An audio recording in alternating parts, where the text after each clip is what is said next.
wonderful people, great Biafrans, wherever you are, on the face of this very planet. As always, we welcome you to this very special end-of-year edition, the New Year's Eve edition of Radio Biafra, broadcast live and direct. Wherever you are staying out, where you are domiciled, where you are residing across the face of this very earth, the entire 24 time zones is carrying this very broadcast live and direct. You can join us on Facebook, you can join us on TuneIn. There is a plethora, an array of ways through which and by which you can participate in this very program this evening. We are on FM in Biafra land. We are on satellite. We are relentless. We are determined. We are not surrendering. We don't intend to, and we can never. There will be no retreat and there will be no surrender. The only movement we know is upwards and forwards. And that is why Biafra will come in our time. As I welcome you by saying good morning, good afternoon, good evening, and good night to some of you, so do I expect you to welcome all those who are around you. You must bring your pen and your paper with you. You must do all you can within your powers to make sure that this very gospel is propagated to the ends of the earth, because contained within it is the very essence, is the very beginning of the crumbling of the damnable zoological republic. That very contraption created by the British called Nigeria. That very hopeless place, a Sharia territory, a territory of jihadists, a territory of killers, a territory of stark illiterates, those who are backward, never, ever to move forward. They are cursed. It is a cursed entity. And this evening, believe you me, we are going to unravel it. I do not know how many hours we are going to stay together, but I can assure you, before we bring this program to a conclusion this evening, anybody who hitherto were in doubt as to the precipitous collapse of the zoo, such doubts will be consigned. It will be removed. It will be taken away. Never, ever, ever to resurface, not to reoccur in the hearts of those that want to see the light, those who want to see freedom. Therefore, I welcome each and every one of you. My name is Nnamdi Kanu. I am the leader of the indigenous people of Biafra, and by the very special grace of Elohim, Chukwukika Biama Prumi Yanina, a servant of the wonderful people of Biafra.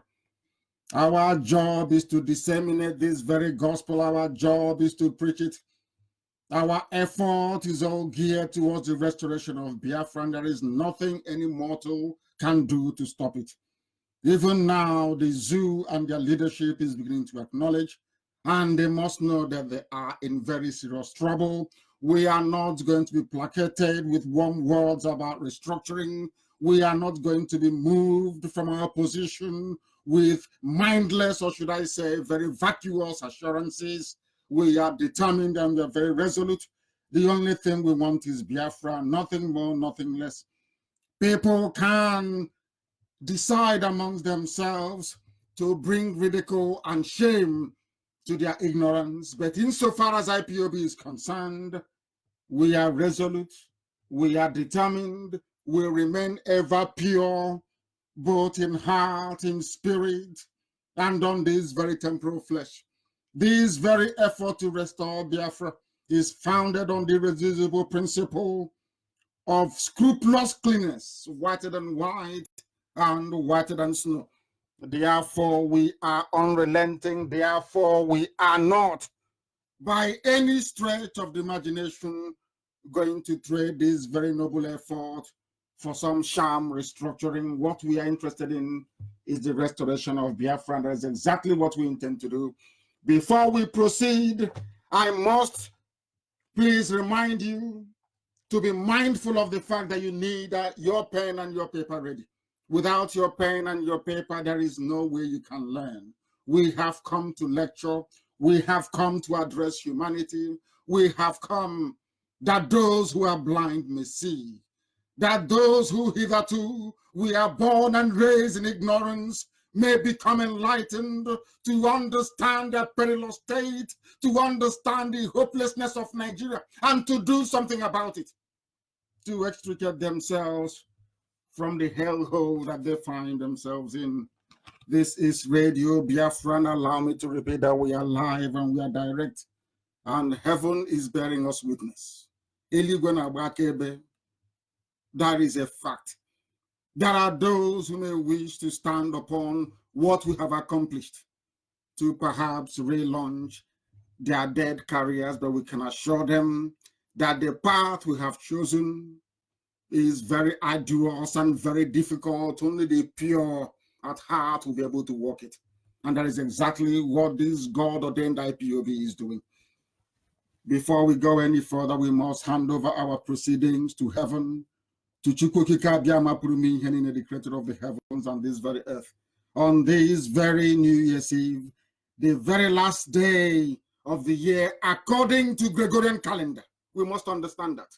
What we are in for today is adhering to Gregorian calendar.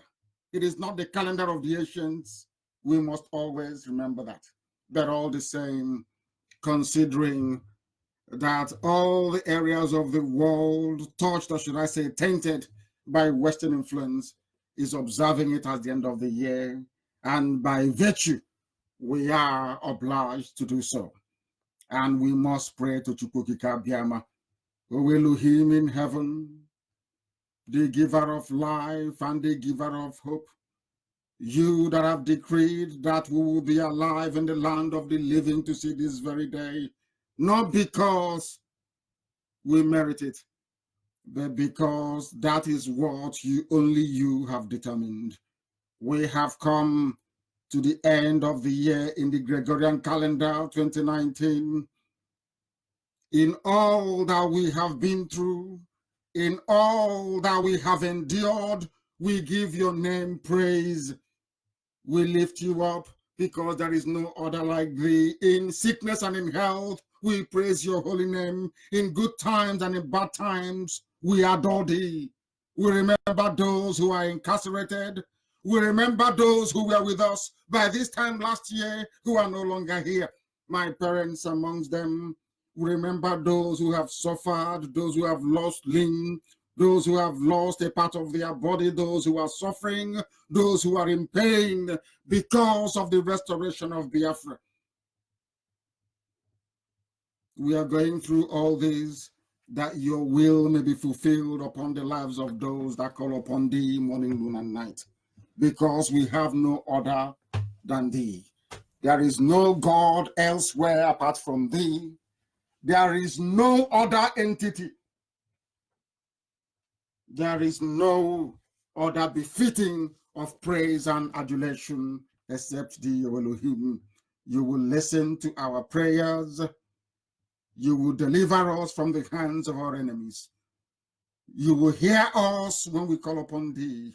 Although we mourn in our complaint and always complain and petition thee, because of the voice of the enemy, because of the oppression of the wicked in the zoo called Nigeria, for they cast iniquity upon your children, and in wrath they hate those of us that speak the truth.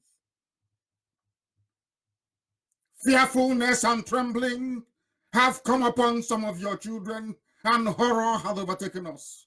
And we continue to say, oh, we wish we had wings like a dove, then we will disappear and leave all this Biafra restoration in the hands of those who are not worthy. But when, O Elohim, we wander off in our thought, we are lost in the wilderness, for only thee can direct us back through the path of truth and righteousness, that we may seek thee with clean conscience and a pure heart, so that Biafra may be restored. We will, O Elohim, escape the wind of evil in the zoo.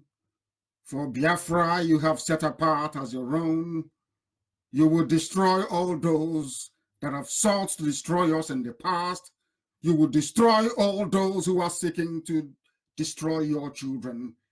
And all those who are seeking to divide us into South-South and Southeast, Niger Delta and the East. O Elohim, so will you divide their tongues. For we have seen violence in them, and we have seen their cities collapse. Horror shall befall them day and night. They will not know they are going out, nor they are coming in. For mischief and sorrow will dwell amongst them, because they harbor wickedness, deceit, and guile. For it was not an enemy from the north that we should fear, but those who are born within, or those that bear our names, those who sit and work for the enemy.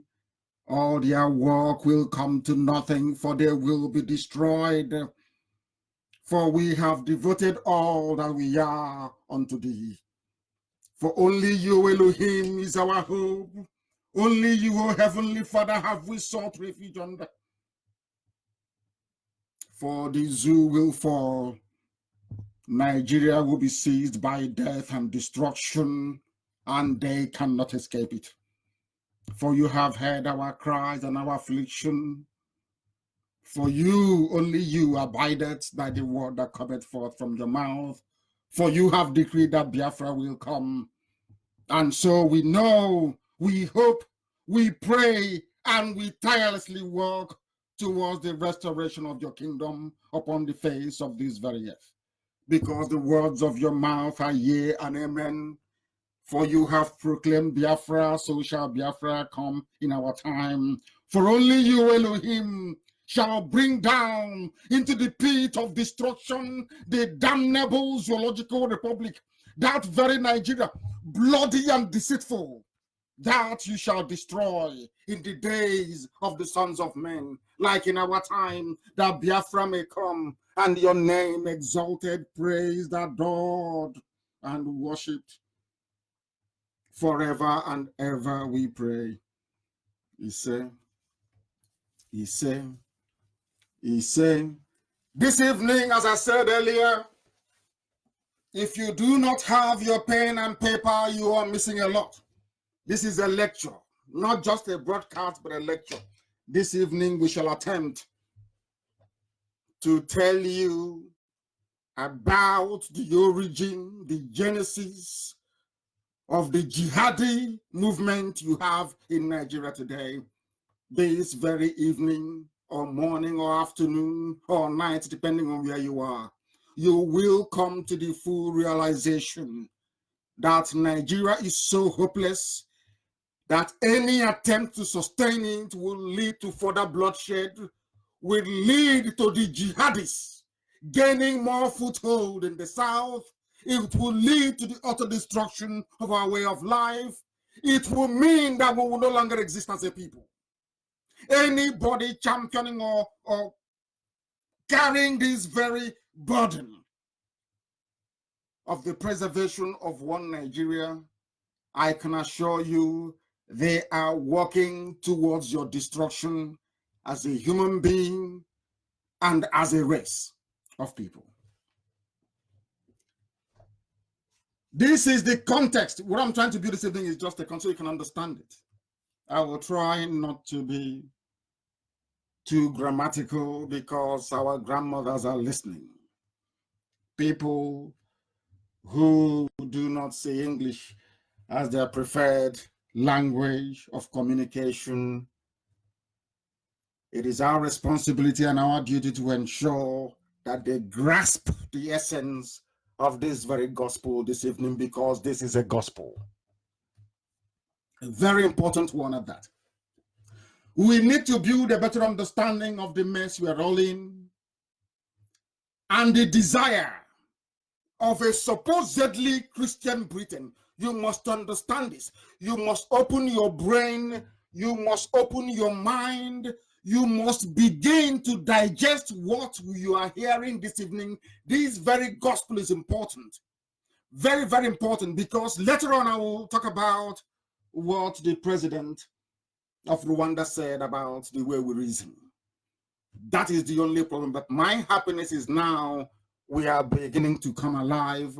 We are beginning to show signs of the ability to digest very complex information, analyze it, and be able to do something positive with it. You must understand that Britain is a Christian entity, supposedly. They colonized the place today you call Nigeria that never existed before. You all know this history. But tonight, I want you to understand the implications of living inside something created by people who no longer worship God. What you're going through now in the zoo is a phase of slavery. It's very subtle, so you don't notice. It is the worst form of neo-colonialism. Britain cannot directly colonize to have access to our vast resources. What they did was they put a house nigger in charge, and they looked all around the zoo.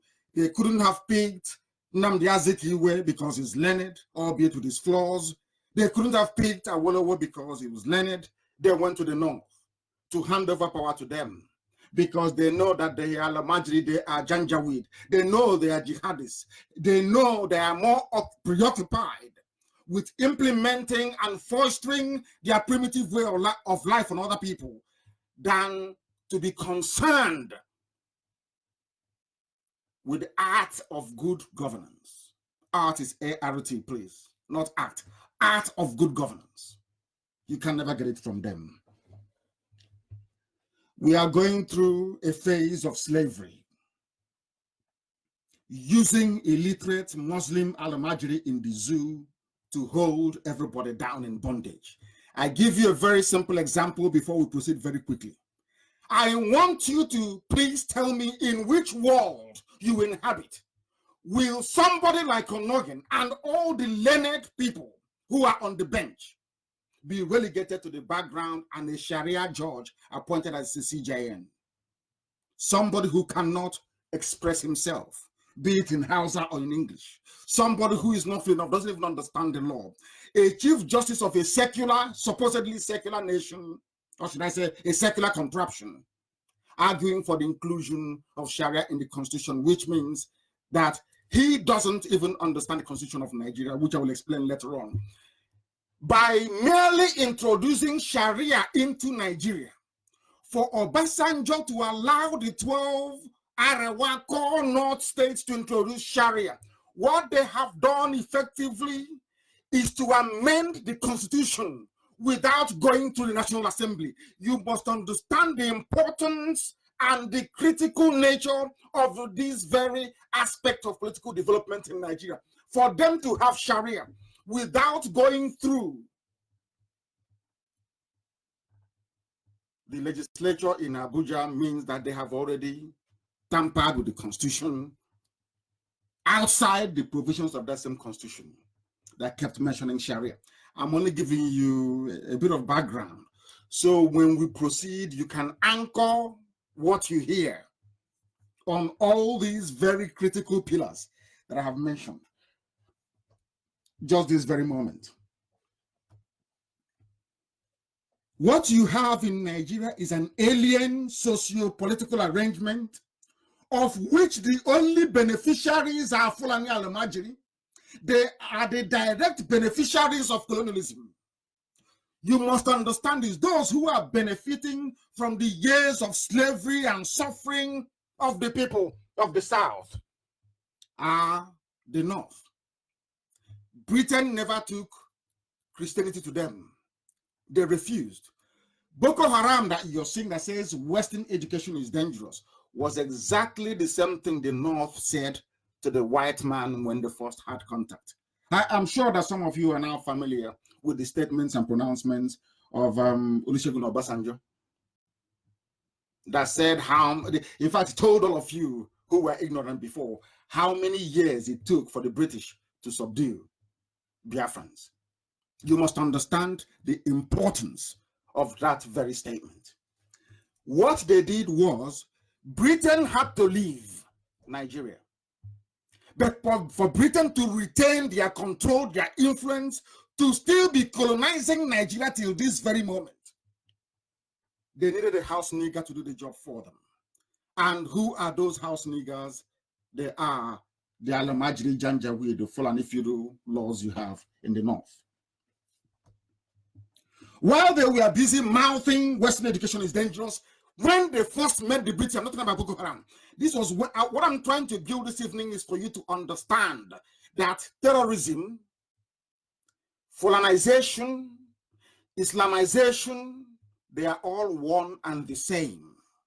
Supported by the Fulani ruling class. You must understand this very well. This evening, I will attempt. I will unravel everything for the whole world to understand what is happening in that very zoo.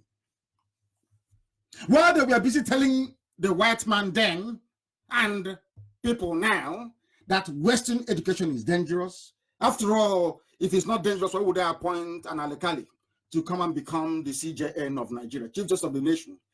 His only experience in law is Sharia. They told you they don't need education. Buhari, when he was alive, was not educated. Of course, I concede sometimes he can speak a bit of English.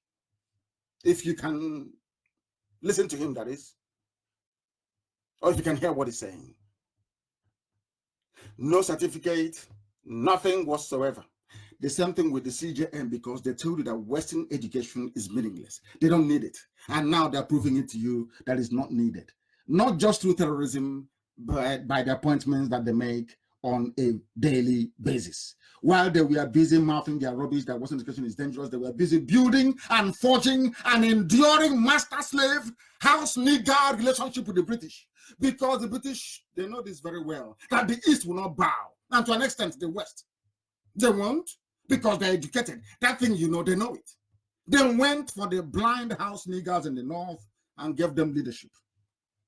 That is why the current climate of violent Islamization that started with Obama. Go and check this very carefully. What you're seeing today, including the removal of Jonathan, was started when Obama got into power in the USA. And in collaboration with the then British Prime Minister David Cameron, they insisted that power must go back to the North. They insisted. Let's go back to the North. Tonight, hopefully, I'm going to present you with facts and figures. Not from Biafra sources, not from something local, but these are from independent think tanks abroad by editorials of newspapers that support one Nigeria. What you're going to hear is basically what other people have been saying about the zoo, about Nigeria, that you don't know about. Things that are hidden from you, things you don't know about. These are foreign observers who in the main are sympathetic to the illiterate ruling class of the North. They love them so much. But things have so deteriorated that they can no longer tolerate it. Most of these are European observers. Most of them are from the North Americas, and some of them from Asia, and some independent commentators from Africa. Hear what they are saying about Nigeria, and that Nigeria is irredeemable. It has collapsed, never ever to rise again. I said never. What you're doing is pure cosmetics, to be honest with you. You are just deceiving yourselves, thinking that something that is unsalvageable can be salvaged. No, it cannot. And this evening, I want to begin by presenting facts and figures so you understand it. When I make a direct quote or analysis, I will tell you where we got it from. This is a publication by a group based in Europe called Religion Unplugged. I want you to understand the grand strategy to Islamize everybody. This is something, of course, to the Yoruba Muslims is nothing new. But to the rest, you better be very, very careful. They presented this analysis on March the 8th of this very year, 2019, because, of course, in Australia, they have gone into 2020. I spoke to Mazio Former earlier. Listen very, very carefully to this. This is an analysis done by Religion Unplugged. Independent analysis from a European-based think tank. They said here that during the elections of February the 23rd, listen very carefully to what they said. Forget about European observers, what those colonialists came and did in the zoo, saying the election was free and fair, which I will allude to later on. Here they said that the elections held, I'm telling you the beginning of your problems, that every 4 years it repeats itself. You keep saying, get your voter's card. Oh, come and go and vote. I'm telling you what the world is saying about that Fulanized system. INEX, anywhere you have Fulanis in power, there is always disobedience of rule of law, a breakdown of law and order, anarchy and fraud. Go and write it anywhere you find them. That is what you will get. The presidential and national assembly elections held in Nigeria on February 23rd was characterized by violence, listen to it, violence, harassment, and malpractices. Now tell me how people can subscribe to a country where year after year, every 4 years after every 4 years, you have the same thing. Since 1957. What is happening today did not just start, come by an accident. No, it's been that way with the zoo. Every time there's an electoral cycle, that is violence, harassment, and malpractices. They went on to say that the lines were drawn by religion. Now, those of you avoiding, I must commend Christian Association of Nigeria. At last, somehow, they are beginning to wake up. Here, international observers, people, think tanks, people who are learned and educated, people who are naturally sympathetic to the British line of argument that Nigeria must remain one. They are telling you that the elections were determined by violence, harassment, and malpractices, and that religion played a key role in it. Muhammadu Buhari's election to president was followed. This is happening in March. In March, remember, March of this year. They said that they feel that this regime of APC, of course, fronted by Jubril, they call him Buhari, that he has come to Islamize, in quote, Nigeria. March, independent observers, white people, outside the zoo, they are telling you that this man is coming to Islamize you. Now, the Nigerian Civil Society Institution Room, which is an amalgamation of 70 organizations, said that 260 people were killed in pre-election violence. Every 4 years, every 2 or 3 years, you have elections in the zoo and people are dying, and you don't sit down to ask yourself. This is why the West is far more advanced than any other race, I should say, or especially, or let me put it this way. Every other race is more advanced than black people. Do you know why? Because when something goes wrong, when they build a bridge and the bridge collapses, they bring in their engineers. They want to find out what materials were used in the construction of the bridge. They want to know if a robust feasibility study was done before the bridge was constructed. They want to know those that built it. They want to look at all the variables that led to the collapse of that very bridge. And when they build a new one, they will eliminate everything they feel contributed to the collapse of the previous one. That is the difference between white and black people. But when it comes to us black people, our mind is not rigorous enough to interrogate issues and get to the bottom of it. You heard that in 1999 there was violence, death. called another election again in 2003 or thereabout. You voted again. Nothing happened until this very day. And the thing about Alamajiri is this: once they know that you don't give a damn about something, believe you me, it gets worse as the days go by. They are telling you that there are people we are killed. It didn't touch anybody. Now listen, they said the trend follows patterns in previous elections conducted by INEC. They singled out INEC for damnation. And who is running INEC? Let me ask you. He's a Fulani man. Fulani president, Fulani INEC, Fulani judiciary, Fulani House of Reps, Fulani Senate, Fulani customs, Fulani army, Fulani police, Fulani civil defense, Fulani customs. Only Fulani. And that is why things are getting worse by the day. Because you cannot produce what you've not been given. If a people are not educated enough or savvy enough to come into the 21st century, they're still stuck in 16th century warped political mindset, how do you think they can improve your life? How? I ask you.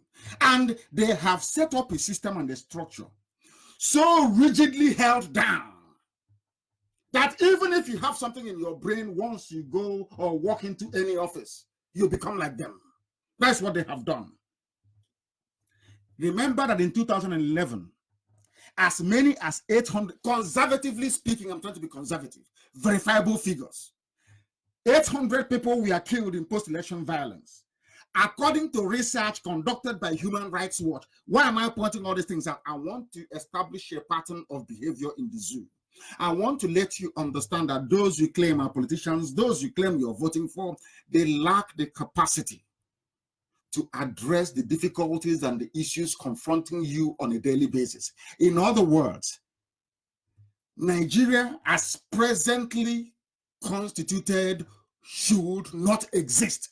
I want to point out some of the perennial difficulties. I want to point out some of the entrenched problems in Nigeria that will never, ever, ever, ever go away. If you're looking for 24 hours electricity, if you want good roads, hospitals, it can never be obtainable inside Nigeria. It is impossible because there are certain factors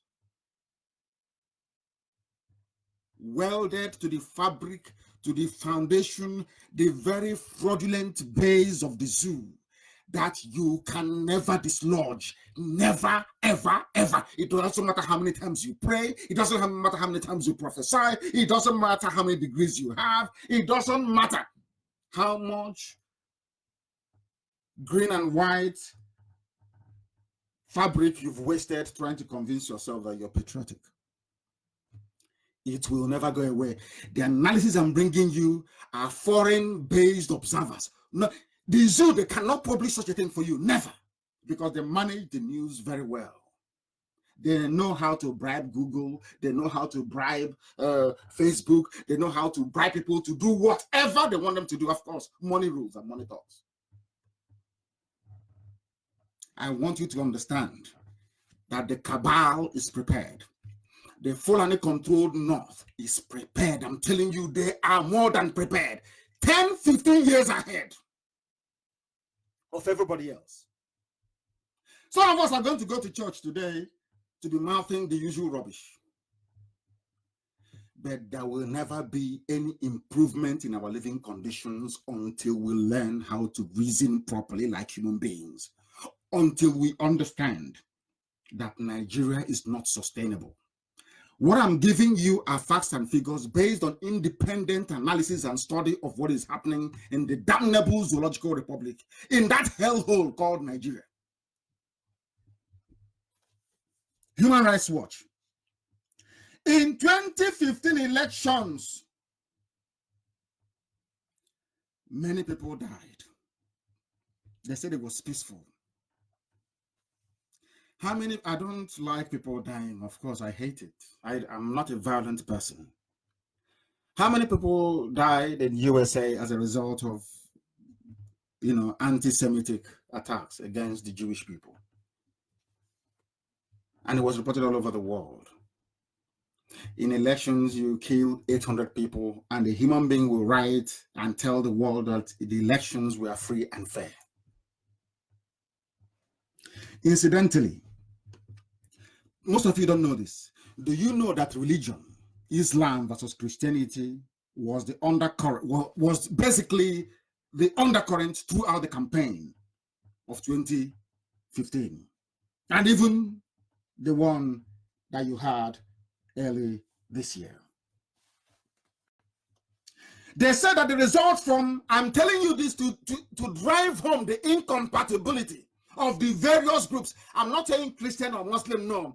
Once you return people back to who they are, to who they were before the British came, there'll be peace. The only thing that can guarantee peace, the only thing that can stop this from slaughtering innocent, defenseless Christians in the Middle Belt and in the South, is a return to the way we were before the white man came.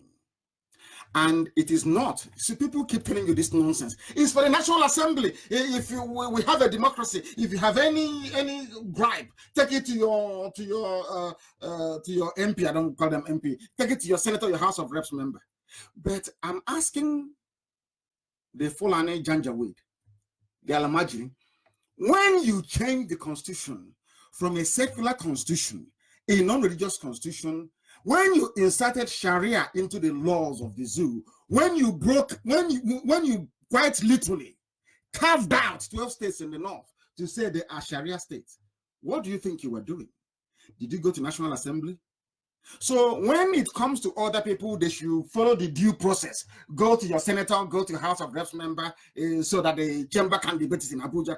But when it came to your Sharia, you wanted Sharia so desperately that some people in the South are so useless and so ignorant, they don't know that effectively 12 Sharia states in the North have broken away from the zoo. They are practicing a completely different system. That is why they can go and arrest a man in a hotel saying he was found with 3 women. That is why you cannot drink alcohol. That is why those Janjaweed contemplated banning male and females from sitting inside the same canapé in the North.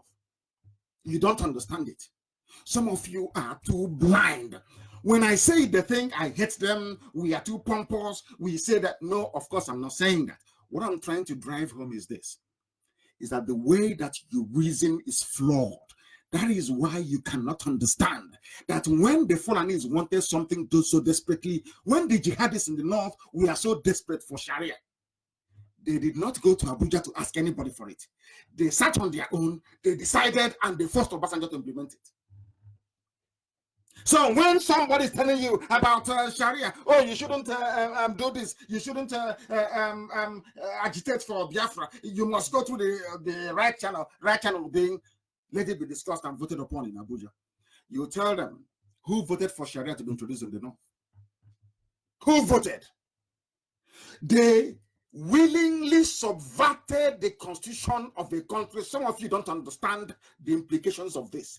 It means that Nigeria is running quite literally without any set of laws, no rules. They do whatever they like. After all, why would they detain somebody who's been granted bail? Why would they do that? Because they don't believe in the law. If they believed in the constitution of Nigeria, that Abdul Salami, their own fellow Alamajiri, drew up and included everything they wanted in it,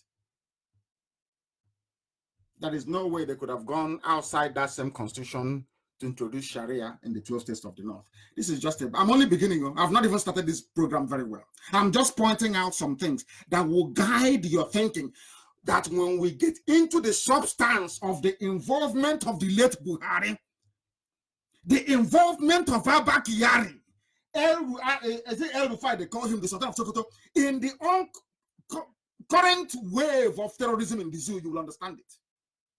It's all Sharia planned and mapped out. All planned and well designed to deceive some gullible people. But you can't deceive IPOB, you can't deceive me.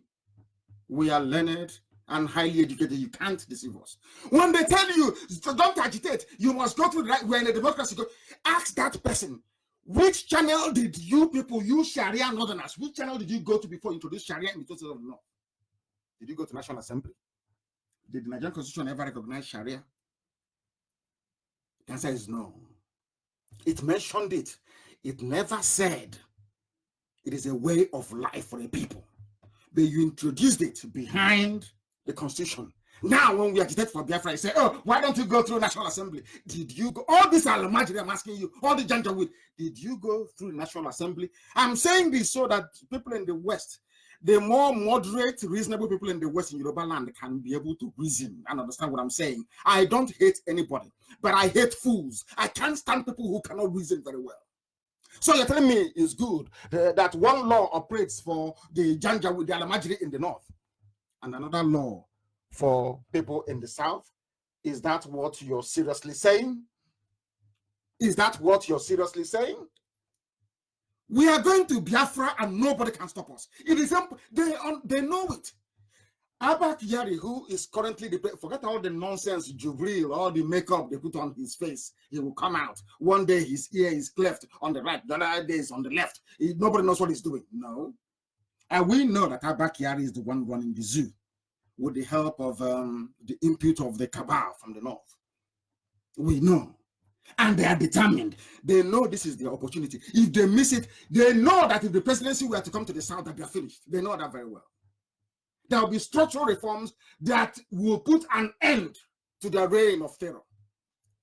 That is why they will hold on for their dear lives, counting and hoping that Britain will support them. Let me also point this out. It took Britain over 30 years to overrun Biafra land. What makes you think that ordinary Alamajiri who cannot read or write can defeat us in 3 years? Just ask yourself that very simple question. Britain fought Biafra for nearly 30 years before they managed to subdue us. Do you seriously think that in a straight fight between Biafrans, Fulani, and their allies in the north, that they can defeat Biafra? Do you seriously think so? That is why they ran to Saudi Arabia, they ran to Egypt, they ran to Britain, they ran to Russia.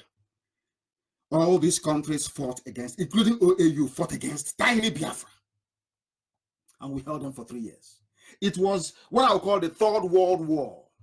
That is why they don't like talking about Biafra in all the political offices of the world, because they are ashamed of themselves. They know what they did.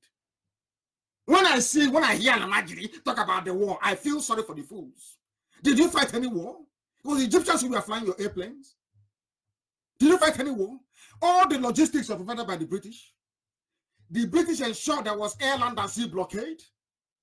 When the Red Cross went to London to go and withdraw money to feed starving Biafran children, the one was arrested and detained by the British government. Howard Wilson said that he wants more people dead in Biafra land than in the Holocaust. You think you fought us? Fulani will say, remember the war. Did you fight any war?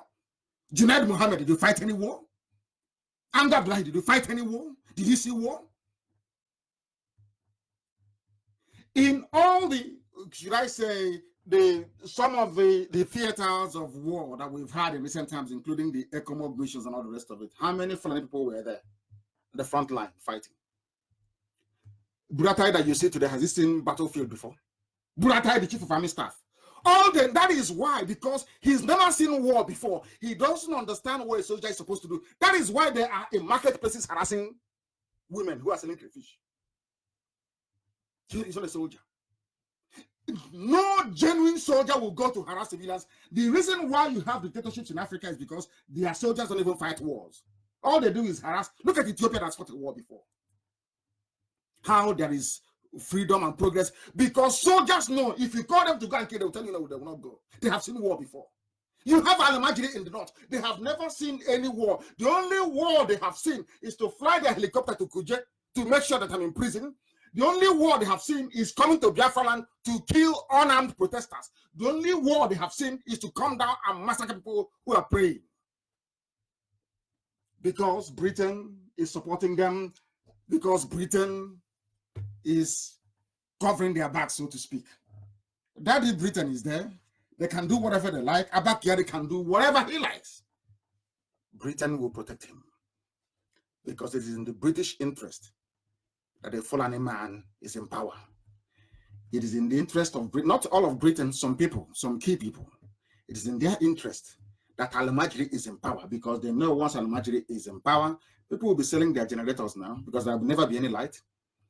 You'll be selling sumo because they know there will never ever be pipe bomb water. Never. It's impossible. People will be digging their boreholes all the time. Their pharmaceutical companies will be making so much money because every time you be sick, if not malaria, it's typhoid. And all the medicines are coming from abroad. You think they don't know what they're doing? You think they don't know? So it is in the interest of neo-colonialists that Al-Majri is in power, because they know they cannot do, they know that they are useless, beyond useless. Are you telling me that in a normal world, Britain, who is the colonial master of the zoo, somebody as stupid as Tanko, a Sharia judge, was appointed the chief justice of a common law system, that Britain will not say anything? You heard, during all our fights to free Shore, Dasuki, and El Zagzagi must be free. We need to fight for him as well. Of course, it was very foolish of them to burn US and Israeli flags. Very, very foolish of them to do so. But we must fight for El Zagzagi to be released. Did Britain ever say anything? It was only the time that US senators started complaining that Britain now had the courage to send out a tweet to say you must release Shore or respect the rule of law. Only when we have done the hard work on the ground in America are they now coming out to say, oh, you must release him. But Britain has been there from day one. They see evil happening. British High Commissioner in Abuja, they see Satan, they see Lucifer with their two eyes in that rock. They keep quiet because of what they are gaining. Because of what they are gaining. Thankfully, not many people in Britain are as evil as some of them that write their foreign policy, to be honest with you. They are pure evil. I will continue. Religion has been there from day one. It's not going to go away. They said that the population is half and half, 91 million Muslim, 91, rubbish, pure bunkum. You must understand this very, very clearly. Very, very clearly. Please listen to this very, very clearly, please. In spite of everything they have done, they said Atiku picked Toby and Abakiyari, answering the name Buhari through Jubril, picked Osibajo, who is the two southern Christians, as they said. It did not stop Islam and religion being a key part of the election. Now listen to this carefully. Some of you don't know what is happening in the zoo, but I will tell you tonight anyway. We have time. There is a leader of an extremist Islamic sect called Izala, I-Z-A-L-A, Sheikh Sani Yahaya Jingir. Sheikh Sani Yahaya Jingir. He spoke in a video in Hausa language and asked his followers never ever to vote for the PDP candidate who was Atiku then, despite the fact Atiku is a Muslim. Do you know his reason why? These are people that tomorrow say, oh, Nigeria, we must do everything we can to keep Nigeria united. I'm saying this tonight so that Igbo Efulefu governors can listen. The idiotic politicians can listen. Every fool planning for 2023, 2098, 2047 can listen very carefully to what we are saying and learn from it. Not minding that Atiku was a Muslim. This man called Sheikh Sani Yahaya Jingir spoke in a video to his followers, millions of them.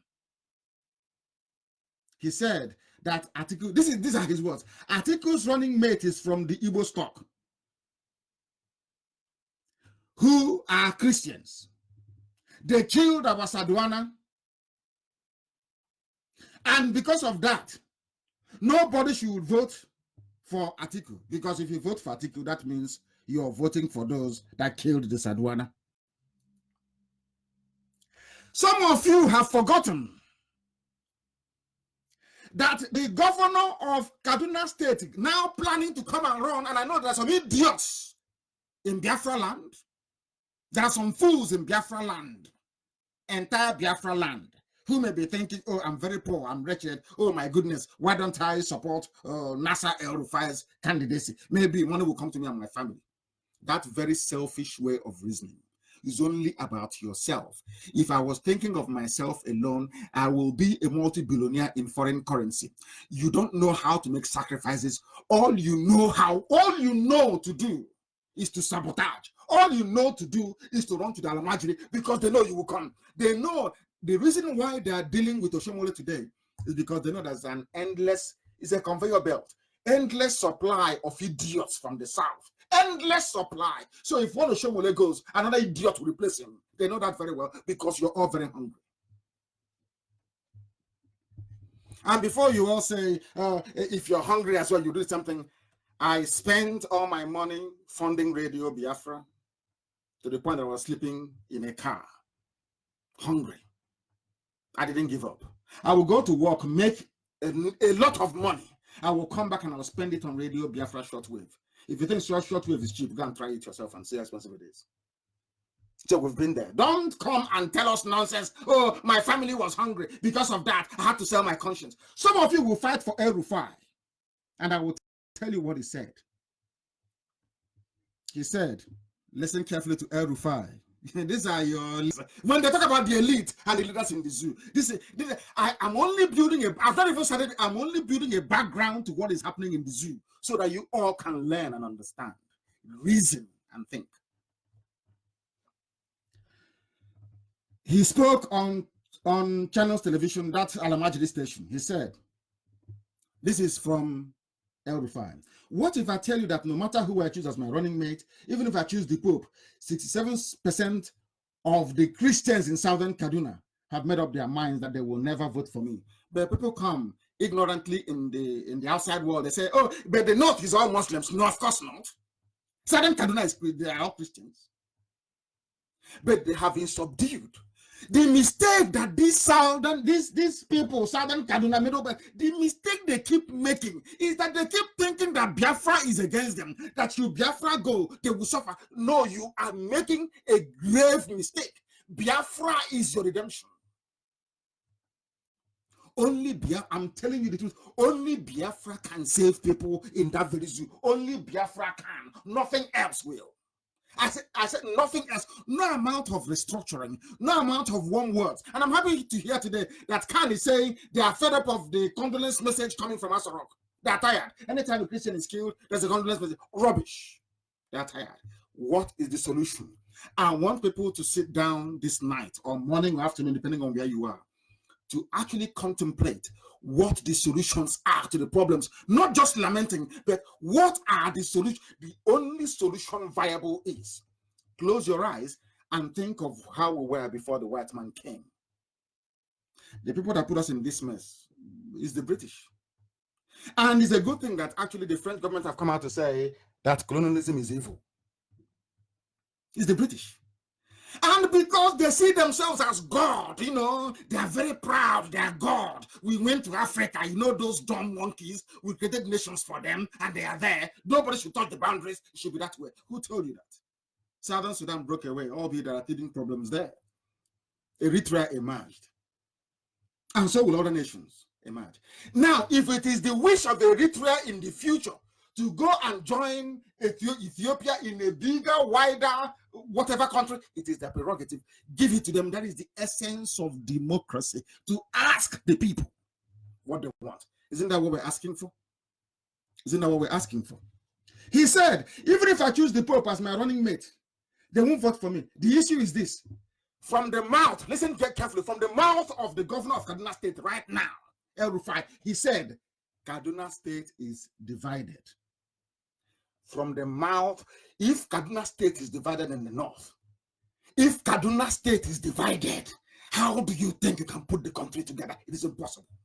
Absolutely impossible. But we don't understand.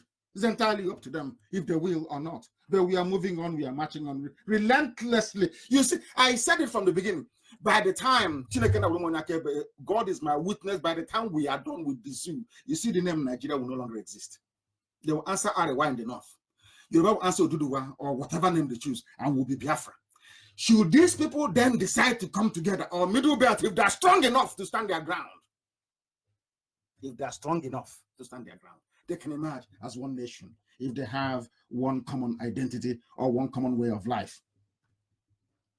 If a governor can say to you that Kaduna State is divided, how about Nigeria as a whole?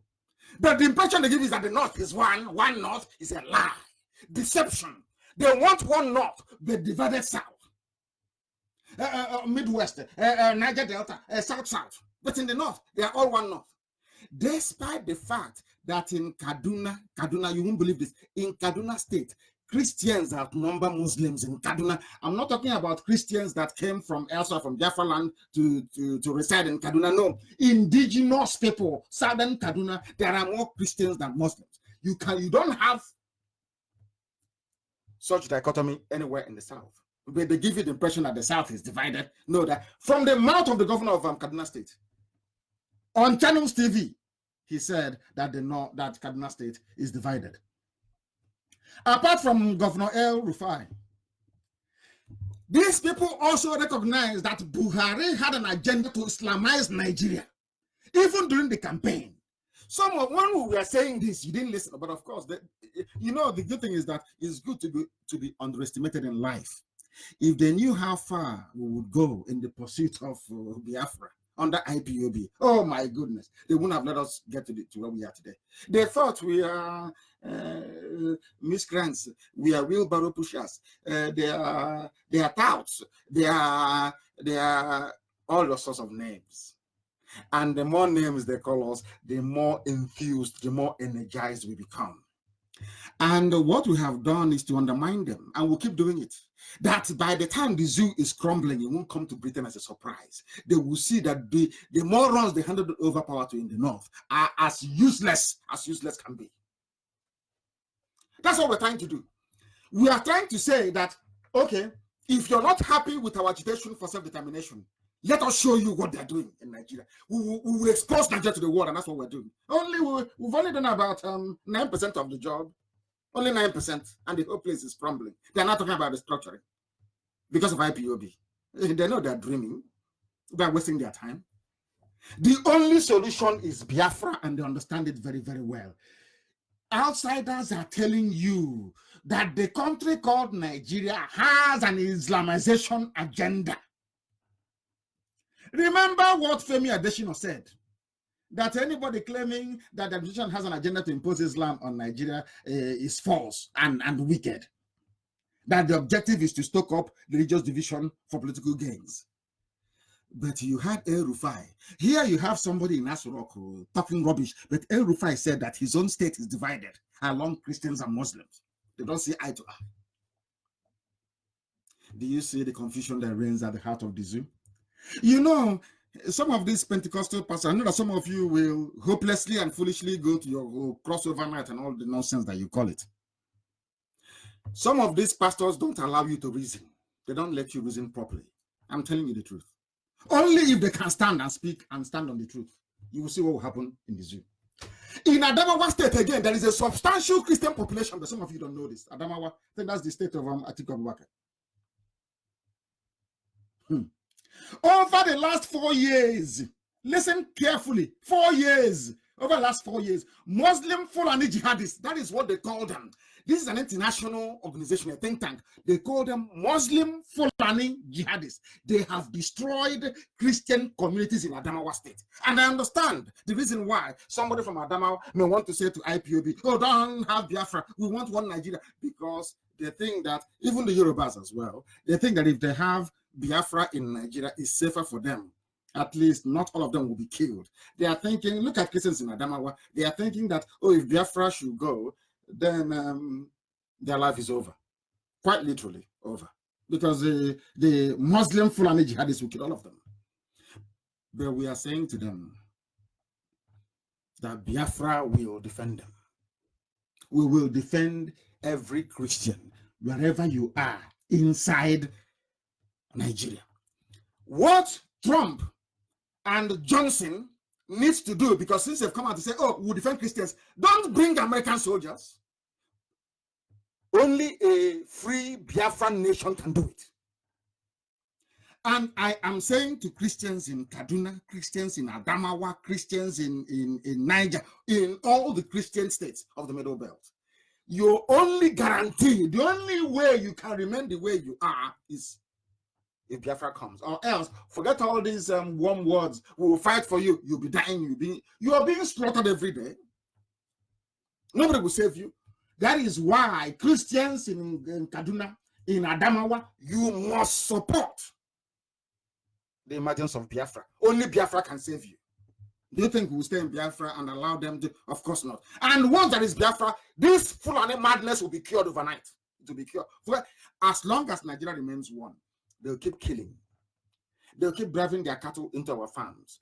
One of our mothers today was raped to death in Ebonyi. They were caught. He said they only did one round. Have you seen the news? When I was saying that they are raping our mothers, did you believe me? When I said that what Umahi is doing in Ebonyi is the same thing that all of them do, because you don't listen very well, it will lead to the destruction of our way of life. None of you didn't listen. He said no, he's stoking, he's causing problems. And I want to assure Asorok tonight. You see the testimony of the family of the rape victim in Ebonyi. You see the coverage in Sun newspaper and all the rest of it. Be rest assured, every frontline politician in the world will receive it. Let me see how you're going to lie through your lobbying firms that this very information is propaganda. The family is there, they've been interviewed. We have all the records. So what we are doing is to show the world the level of primitivity, satanic primitivity inside Nigeria that nobody can cure. If these people can hide the death of Buhari from everybody, if they can try to deceive all of you cowards in the zoo, cowards who are calling other people cowards, you wretched cowards in the zoo called Nigeria, if they can deceive you and tell you that young man is Buhari and you believe you me, you have no redemption. You have no redemption. Your lives are over. Go to the same church now, do Tarry night and all that nonsense. You come back the same year, no water, no electricity, no good hospitals, no good roads, the same problem, even worse next year. But at the come New Year's Eve 2020, you still go to Tarry night. Talking, you people, you make me sick. Absolutely sick. That I went to US, one of our mothers said to me, I shouldn't speak out of turn before I annoy Elohim that sent me to do this very work. If not that I was sent to do this work by God Almighty in heaven, I am telling you, I will have nothing to do with. Some of you know me, I don't have any friends. What am I doing with your stupid friendship? People who cannot reason very well. The same thing you keep doing day after day, week after week, month after month, year after year. No improvement, you keep doing it. If you're lucky and you get a job, you say, oh, it's because my pastor prayed for me. When people are dying, they are slaughtering you every blessed day. Every blessed day, they are slaughtering you. It is unbelievable. Some of you will remember the former Speaker of the House of Reps. His name is Yakubu Dogara. Do you know he was also targeted as part of the elections because he's from a Christian minority in Bauchi State? Do you know there are Christians in Bauchi? Do you know that Yakubu Dogara is from Bauchi and he's a Christian? When these idiots come and tell you, oh, the whole of the North, they're all Muslims, they're lying to you. And because of your cowardly nature and your fear, you see their soldiers on the streets with their AK-47, you accept and say, oh, yes, they must be, everybody in the North is a Muslim. Who told you that? Dogara is a Christian from Bauchi State. Albeit that the Muslims, they dominate because they shout, they kill, they slaughter. And all the Christians are afraid, they're all frightened. Oh, please don't say anything. Oh. You know, we are one Nigeria. If you say something, they will kill you. You know, we are one Nigeria. And you keep emboldening them, and they keep coming, and they keep killing. They keep coming, and they keep killing. Now, listen very carefully. There is a man called, he's a professor, Al-Majidi professor, Professor Salisu Shehu. He placed an advertorial in Daily Trust newspaper ahead of the last elections in the zoo in February of this year. A full-page advertorial. Do you know what he said? He accused Dogara of neglecting Muslims who were displaced in the state after sectarian violence. You know what they do? As we are trying to stop them in Ebonyi State, they come in, they bring Al-Majidi from outside. They start a war. They start killing people. And once the army come in to say, oh, maintain peace and order and all that rubbish, They don't say, oh, we are homeless, so put us somewhere to live. But before they started or they instigated the violence, they were in Kanu, they were in Katsina, they were in Sokoto. They now brought them down to come and occupy people's towns and villages. And Dogara said, no, the Muslims went to work. Now, this is what one of the paragraphs in the advertorial, what I'll read it for you. It says here, this is from a Professor Salisu Shehu. For your information, before the 2011 crisis, there were 3 Jumau mosques and 45 daily prayer mosques in Tafawa Balewa Township. No work, no school, they don't do anything. 45 daily prayer mosques and 2 Juma mosques. I am sure you may know those figures, but I have no doubt that you know for sure all of these mosques, except the one at the police division office, were destroyed and ruined by the people of your faith. The question is, why do you fail to include at least even the central mosque of Tafawa Balewa in the list of mosques you want to renovate? A politician is not going to renovate a mosque with government with the constituency money given to him. That is what is happening in the zoo that some of you do not know. The objective of placing this advert in a newspaper, and you must know that Daily Trust is a Muslim Fulani Janjaweed Alamajiri newspaper. You must know. If you don't know that, then you're sick in the brain. Daily Trust, you know, is a Fulani paper. They are there to promote Islam, to promote anything that will keep Nigeria one, to allow the jihadists to keep coming. The only day they will rise up and tell you to hell with all of you and raise their green flag is the day they have succeeded in sacking the last villages in the coastal reaches of Biafra land. Any day they get to Bonny and they pick up everything and start building their Juma mosque and their daily prayer room, you will see they raise their green flag and say to hell with all of you. Now, we are sounding, as I've been saying before, every prophecy, every prediction has come to pass. Almost all, bar none, have all come to pass. What did some of you do with it? What did you do with it? They will go and they recruit some idiots, disgruntled fools, chased away because of their hunger. And some other idiots cloned accounts with Igbo names and be talking rubbish. And some of you are busy responding to idiots who don't exist. Feel sorry for some of you, honestly. We are not going to go into what some of our people said, but we know what became of the zoo. SERAP, which is a group, I think is one of the socio-economic rights and accountability project. All they do is just send a letter, isn't it? All they just send a letter. They said it's important to send you this message that electoral-related violence, intimidation, and killing will not be tolerated under your watch. Who is going to police this pronouncement? Every time we are tired, we won't tolerate this. That is not going to happen again. It keeps happening. Today, they have raped and killed one of our mothers in Ebonyi. If we retaliate tomorrow, they will go and they'll run to America, they'll go to Britain. Britain will be the one to tell America, can't you see? IPOB is violent. They killed people in Ebonyi. Can't you see they're violent? But when they raped and killed one of our mothers, nobody complained. Britain will not write to America. The propagandists, their lobbies, the lobbying firm will not write and say, oh, it's very sad that a Biafran woman was raped to death on the 31st, no, on the 30th of December of 2019. No, they will never say that. So what you expect us to do is for IPOB to keep quiet. They rape and kill our mother and we keep quiet. And then they rape another 2, another 3, and we keep quiet. By the time you know it, it's free for all. But when I was saying they were raping our mothers many years ago, some of you never believed it.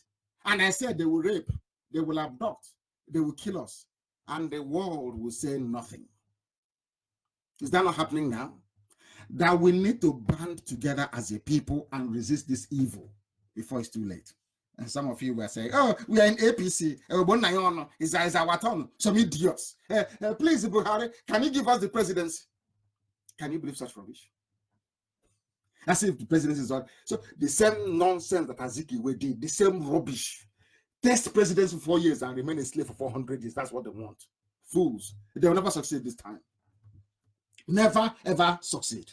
Now, some of you do not know what Sharia is doing in the zoo, but we will proceed. These are the Sharia states: Sokoto, Kebbi, Niger, Zamfara, Katsina, Kanu, Kaduna, Bauchi, Jigawa, Yobe, Borno, Gombe. They have effectively removed themselves from the Constitution of Nigeria, because there is nowhere in the Constitution of Nigeria or its amendment where it allows for Sharia. And this is the launch pad of 4 terror groups in West Africa. This is why Northern Nigeria, Arawa is the hotbed of terrorism in the whole of West Africa, in the whole of Sahel. It is called Sharia and the Nigeria Constitution. Now listen very carefully. I said this night I will tie, the dead, Buhari is dead. Forget about Jubril. Buhari, the dead one, I will tie him to the violence happening in the zoo. I want to prove to the world, I know that Britain is listening, the whole world listen when we preach this very gospel.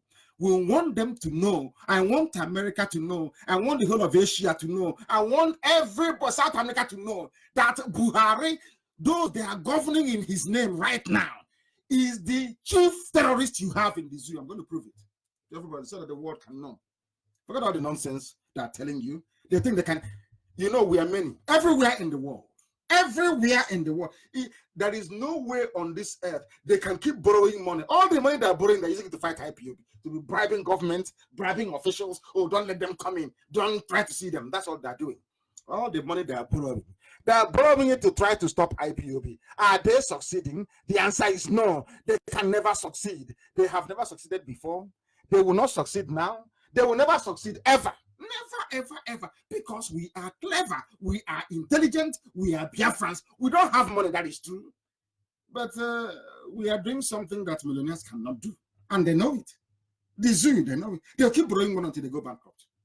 Fighting IPOB. They're finished and they know they're finished. When they go to the world to tell them, they say to them, oh, they're fighting we don't support separation, but the 12 Sharia states of the North have already separated to form an Islamic enclave. That's what they have done. Why can't you allow me to go and form my own nation? Why must I go to National Assembly in Abuja? When you are forming your own Sharia, did you go to the National Assembly? Or you're just mouthing your rubbish, pretending, oh, we are still in one Nigeria, even though it is Sharia, it's under one Nigeria. But you went outside the Constitution to go and frame, or should I say, agree an amendment which was not voted for or voted upon by those that the people claim they voted for to go to Abuja to handle such matters. That is a fact. They think they can deceive people, they can deceive you, they cannot deceive us. We are IPOB, we are undeceivable, you can't deceive us. Not at all. Some of you know that Buhari, they claim that Jubril won the election, they call him Buhari. So sometimes when I say Buhari, and I'm referring to Jubril, it's Jubril who is there. Courtesy of Abba Kyari. Everybody knows that Buhari is gone, dead. The wife, Aisha, have told us many times that we can, of course, in this UG, we can never listen. We are not able to reason. It's impossible. Trump is being impeached because of one phone call to a president in the zoo called Nigeria. They brought somebody from Sudan to replace your dead president, and you can't do. And that idiot is presiding over the worst phase of massacre of innocent people in the process of a very crude jihadi invasion, and they're all very quiet. And tomorrow you say you are equal to a white man. Who told you that? They're mad people everywhere. We are going on about trying to establish. We are trying to establish that Buhari is the grandfather of terrorism in the zoo. The dead one, even including Abba Kyari. These are the people. Fulani politicians are the ones funding terrorism in Nigeria. That's what we are here for. And I believe we have laid the foundation of the inevitable collapse of the zoo. Now we must go on to let the whole world understand how we have come to this conclusion. You must understand it. We must understand it. When they got the idiot to put Jubril in power in the name of Buhari, they said he will spare no effort in the battle against Islamic militancy. They love speeches. They write it and they post it. They say, oh, you know, Britain will say, oh, USA, can't you see he's doing something? He's saying something about it. But things are getting worse. Worse now than it was under Jonathan. And he went on to say that you shall be able to go to bed knowing that you are safe and that your constitutional rights remain in safe hands. Exactly what the Fulanis told the Hausas before they got the gullible Hausa people to kill their own kings. The same thing. I will respect your right. Even if I don't release you when a court says I should release you, it is your constitutional right to remain in jail. And some of you are jumping up and down, clapping for him. Very, very sad indeed. Now, he went on to say that the problem is that Nigeria constitution is superior. They asked him a question. He said that Sharia is put on the same level with customary laws. Have you heard of them saying anything about customary law? Of course, the answer is no. Its relevance is limited to inheritance, marriage, etc. Is that how you funded the Hisba police in Kanu that will go about destroying shops and businesses owned by Biafrans that sell alcohol? You see the way they deceive you? They tell you, oh, it's limited. When they write to the West, to the very God, I'm not going to say they're gullible, they know what they're doing because of their oil interest, of course, which I hasten to add is also guaranteed and protected in Biafra land anyway. They say it's limited to inheritance and marriage. So Sharia is not a problem. And I'm asking them, who formed the Hisba police in Kanu? They can't answer, can they? Unbelievable. With the right to arrest and detain and flog people as they deem fit. Whereas in 2001, this same man, before he died, this Buhari, in whose name the zoo is being run by Abakari, what did he say? And they went to Google and they paid Google lots of money, thousands upon thousands, tens of thousands of dollars to remove every reference to this. That is why when you Google, if you go to Google now and you write in Buhari, I will support Sharia all over Nigeria, you will not see any news item. But if you go to the images, you will see somebody cleverly captured the same newspaper that carried it. It's still there.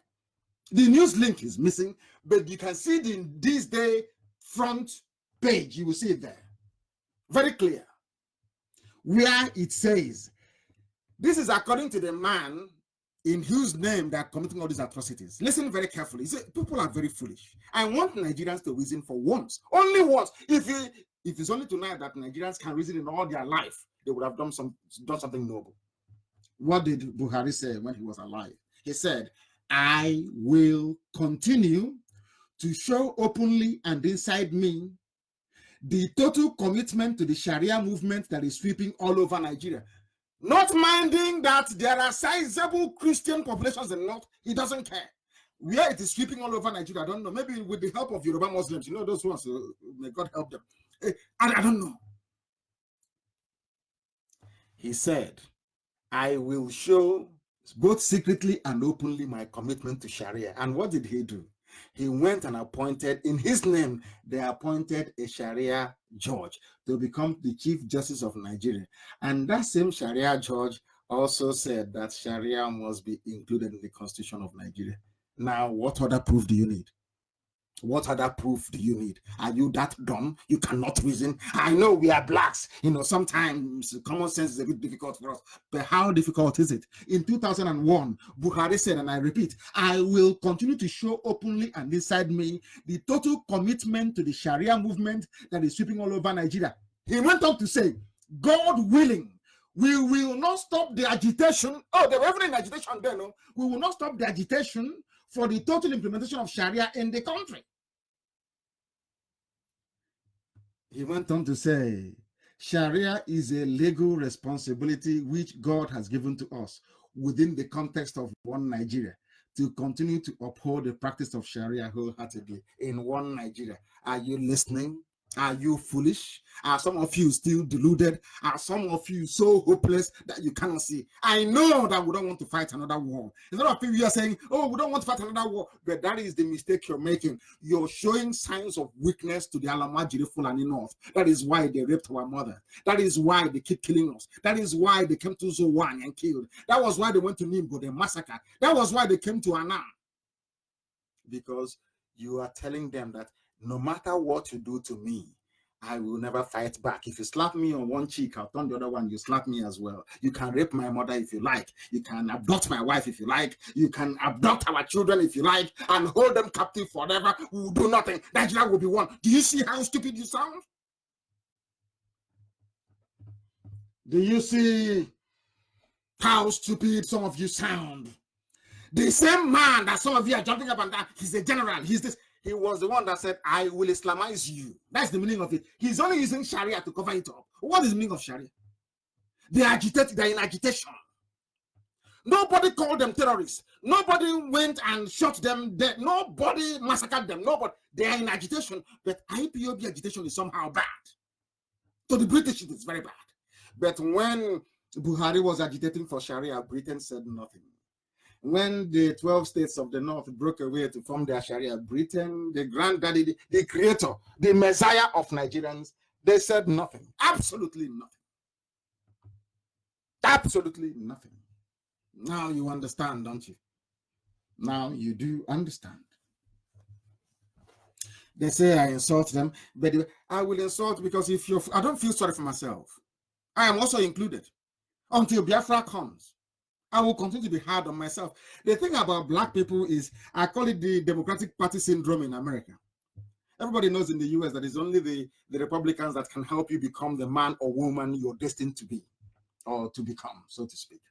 They know that very well. It was the Republicans that fought against slavery. It was Republicans that actually made it possible for the father of Condoleezza Rice to be able to vote in the South.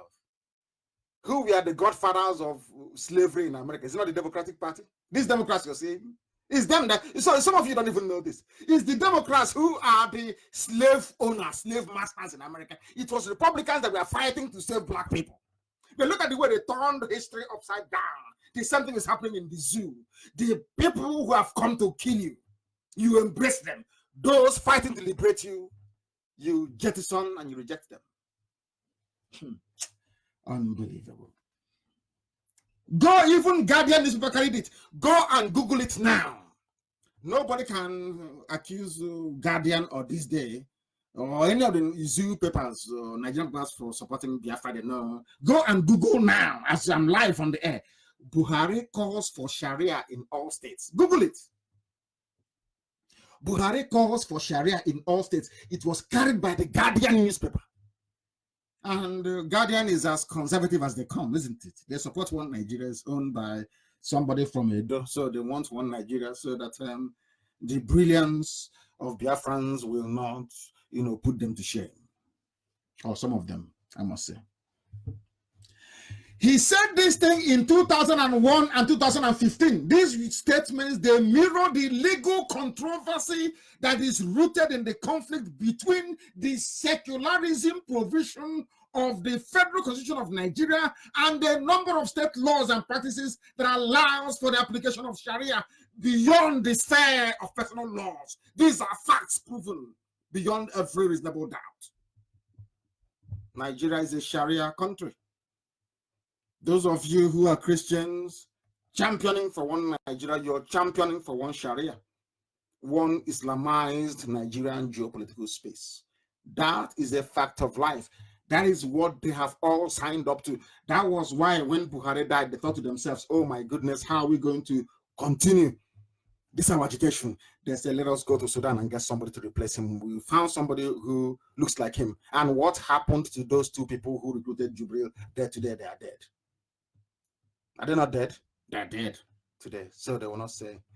And they used, because Tinubu wants to be president of Nigeria, they used Tinubu's influence in the Yoruba land to convince their media to support what is in essence evil. When they were said they were doing the fact check against the scientific evidence presented, I didn't know it was a Yoruba boy who was writing it. AFP contracted a Yoruba boy to write a fact check to say that what we said about Jubril is not true. A Yoruba person. And where are they today? Now they have realized that they're dealing with a monster. That monster is not Buhari's Jubril. The real Satan is Abba Kyari. You see all these things. At the end of the day, they will do all they are doing. They'll say, oh, now Buhari is dead. We are bringing him back. According to custom Islamic laws, you cannot see him. They'll put something in the ground until he's Buhari. They've buried him. Watch and see what is going to happen. Unbelievable. Zoo. Now, this group also recognized that Nigeria's transition from northern-dominated military rule, all military rule in the zoo, from the north. All the time they have been, is always from the north. The only time they allowed the southerner, of course, Obasanjo was by the. Obasanjo is like good Lord Jonathan. He didn't carry out a coup in his own right. They allowed him to be there so that the north can buy the Yorubas over and say, oh, can't you see your son is also a head of state? It was Murtala Muhammad was killed. Murtala Muhammad was killed, and then Obasanjo took over. Obasanjo didn't do a coup in his own right. The same thing happened to Jonathan. Jonathan, Yaradua died, and Jonathan took over. Nobody actually voted for him in the first place. The second round of voting that he won was so to fulfill all righteousness. So the North will say, okay, get away with it. Just leave him more 4 years, and the power will come back to us. After that 4 years, didn't they take it back? Of course they did. They chased Jonathan away. Now they're looking for him to kill him. And I'll get to the idiot that says his cousin later on, mouthing rubbish. I will destroy him with facts and figures as always, as we are doing tonight. Since Section 275 of the Zoo Constitution allows them to create Sharia court of appeal, that was how they started to create Sharia court all over the place. And with it, Sharia law, now as part of the Zoo Constitution. And after saying all of this, some people will say that somehow Nigeria is one. We are all one. Unbelievable. The Sharia debate is still raging, as you well know. Well, when I say Sharia, I mean the Islamization debate. Forget about Sharia. The name Sharia doesn't make any meaning. It is Islamization. They are Islamizing everybody. I hope they're writing all these things down. Some of you who are learned. Unbelievable. Some Muslims, especially the Chief Justice of the Zoo, appointed by Abba Kyari in the name of Muhammadu Buhari, they have called for a restoration of, listen carefully what they're asking for. They called for Sharia enhancing constitutional amendments. So listen to, people should write this down, please. And I'm sure that our deputy will make sure that this program is sent out in 4 parts, in 4 1-hour parts, so that the world will understand it. Listen carefully, please. And those I didn't warn you. This is Eve, New Year's Eve broadcast. What Tanko Muhammad is asking for is a Sharia enhancing constitutional amendment, including restoration of, listen, sub-unit political autonomy to the level attained in the First Republic, which was what Ayo Adebanjo was asking for. Allow people, listen carefully to this, allow people to go back to how they were in the First Republic, which is the North, the West, and the East. But Al-Majri said no. Fulani said no, we won't have that. We'll have this unitary system there is now, but within it, we are going to allow sub-autonomous Islamic enclaves to emerge. They want to grant unlimited jurisdiction to the Sharia Court of Appeal. And they also want a broad constitutional recognition of Sharia as a legal, listen, and ideological system of its own, as an alternative or co-equal with the imposed Western legal and ideological system. Now take it to the bank. That's what's happening in the zoo. They want to bring in Sharia. That was why they brought in Tanko. They want to bring in Sharia and speed up their Islamization process so that they will get to a point where all the things they have done will now be irreversible. Are you following?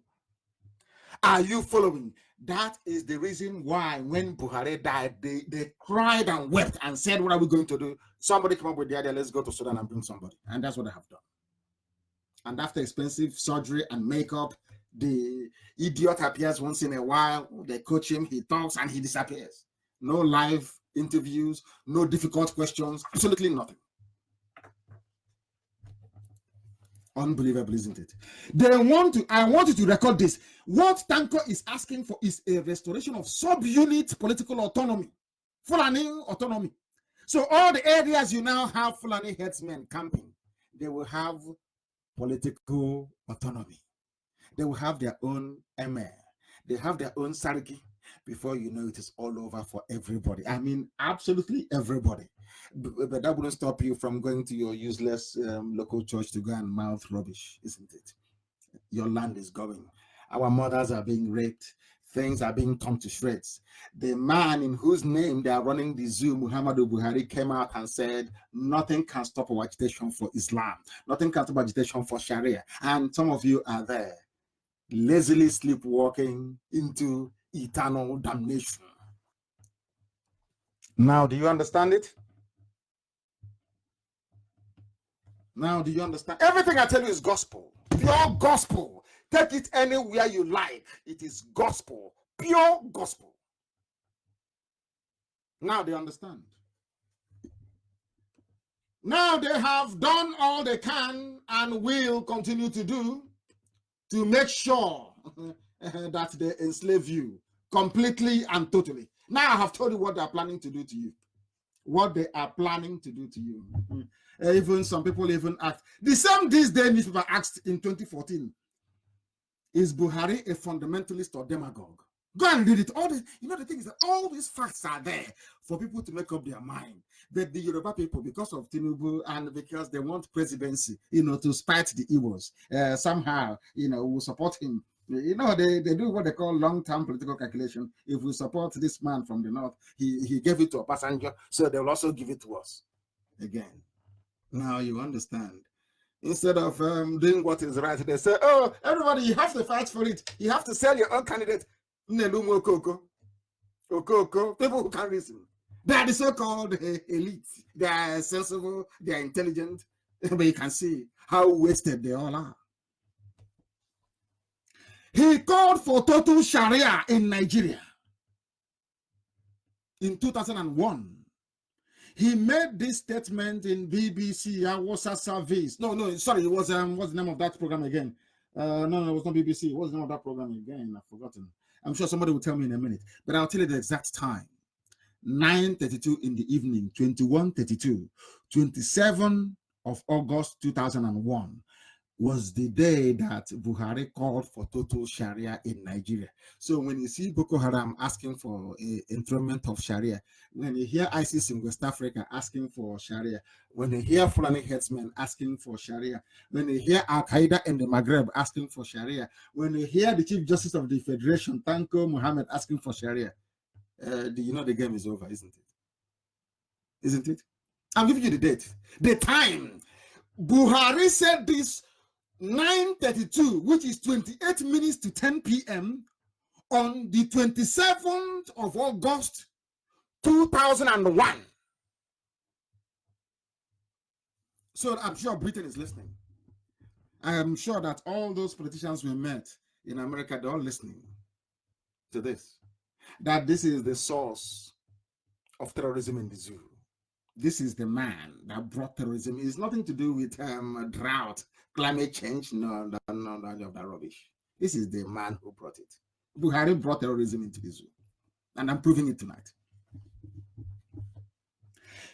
Zoo has been shaken. Listen very carefully. In February 2000, over 3,000 people were killed by Muslims in the north, in Kaduna especially, over the introduction of Sharia. They introduced Sharia and they went on killing people. When people hear about Christian and Muslims, they clash. People don't know it is the Muslims who are killing the Christians. Because the Christians don't have any means to fight back. The Muslims are in the, not the Muslims, the Fulani people are in the army, they're in the police, they're in the Air Force, everywhere they are. And they specialize in fighting local battles inside, local battles within. They never go outside. You never hear them posted outside. I want you to ask Buratai, which theater did you fight outside Nigeria before? Where have you ever fought a war before? As a commanding officer, as a general in the battlefield? Nowhere. It's only in the zoo. We are having Operation Lafiado, stopping women and killing children. That's all they do. That's all that Nigerian army does. It never goes to war, never fights anybody, never won any territory for Nigeria, never won any prestige for Nigeria, only to kill civilians. And as long as Britain is protecting them, Britain, whoever they send to Nigeria is bribed. Whichever high commissioner goes there lives as a millionaire. They give them money, they give them private oil concessions, they give them anything they ask for to distort the truth and to lie to Foreign and Commonwealth Office all the time. That was why I have given an example. That was why the British High Commissioner in Abuja doing all this saga involving Showore.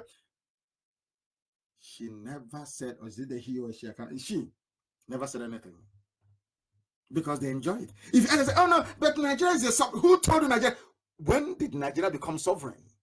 Britain decides what happens in Nigeria. 3,000 people killed. What did Christians do? They went to pray, they went to fast, they went to sleep over as a crossover. Heaven knows what they call it.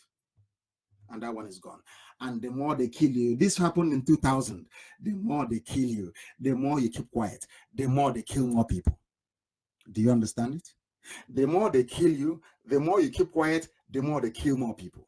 The same thing happened to the Jews. They were killing them all over Europe until after the Second World War. They said enough is enough. We have to find the state of Israel. They went to Israel. From there, they can now defend Jews all over the world. There's something I'm now saying to Christians all over Nigeria tonight. A strong, independent Biafra is for your own good, because Nigeria will then know that if they touch you, we will come after them. They will leave you alone, no matter where you are. But if you think that you can stay in one Nigeria, and this stupidity will keep going round in a circle, like people who are on a carousel, going round and round and round and round, that will solve anything, then you're deranged. Then you are deranged. 3,000 people killed in riots in Kaduna. One Nigeria. And let's unite this country. They keep killing you. The same people killing you are telling you, let's unite. And you listen to them. Oh, dear me. Oh, dear me. Go to Vanguard, Guardian is there. Buhari calls for Sharia in all states. And you're telling me that they don't know what they're doing. That they are not the leaders of all these terrorist groups all over the place. His supporters in the north defended him when he said it. They defended him. They defended him. He was the one who told people to vote for only Muslims. Don't vote for Christians. You know, he also made his comment at a seminar organized by the Supreme Council for Sharia in Nigeria, a body that they set up in the late 2010s. Supreme Council for Sharia in Nigeria, and Christians are there dancing all over the place foolishly. Unbelievable. You know what he said? What remains, this is from Buhari, according to AFP, you know AFP, the Ocean French Press, which is a French news agency. Nobody can accuse them of the propaganda or lying. After all, they are the ones now benefiting from Nigeria. They give them so much money, AFP, so that when they're killing people, they won't write about it. Everybody will think Nigeria is peaceful and all loving, isn't it? AFP. You know what AFP said? AFP wrote, what remains for Muslims, according to Buhari, what remains for Muslims in Nigeria is for them to redouble their efforts, educate Muslims on the need to promote the full implementation of Sharia. It is the agenda. They are pursuing it two ways. They want to use Tanko Mohammed to pursue it constitutionally, and they want to use Boko Haram and all the terror groups that they are funding to pursue it militarily. They will subdue you. So if they don't get you via constitution, they get you via violence.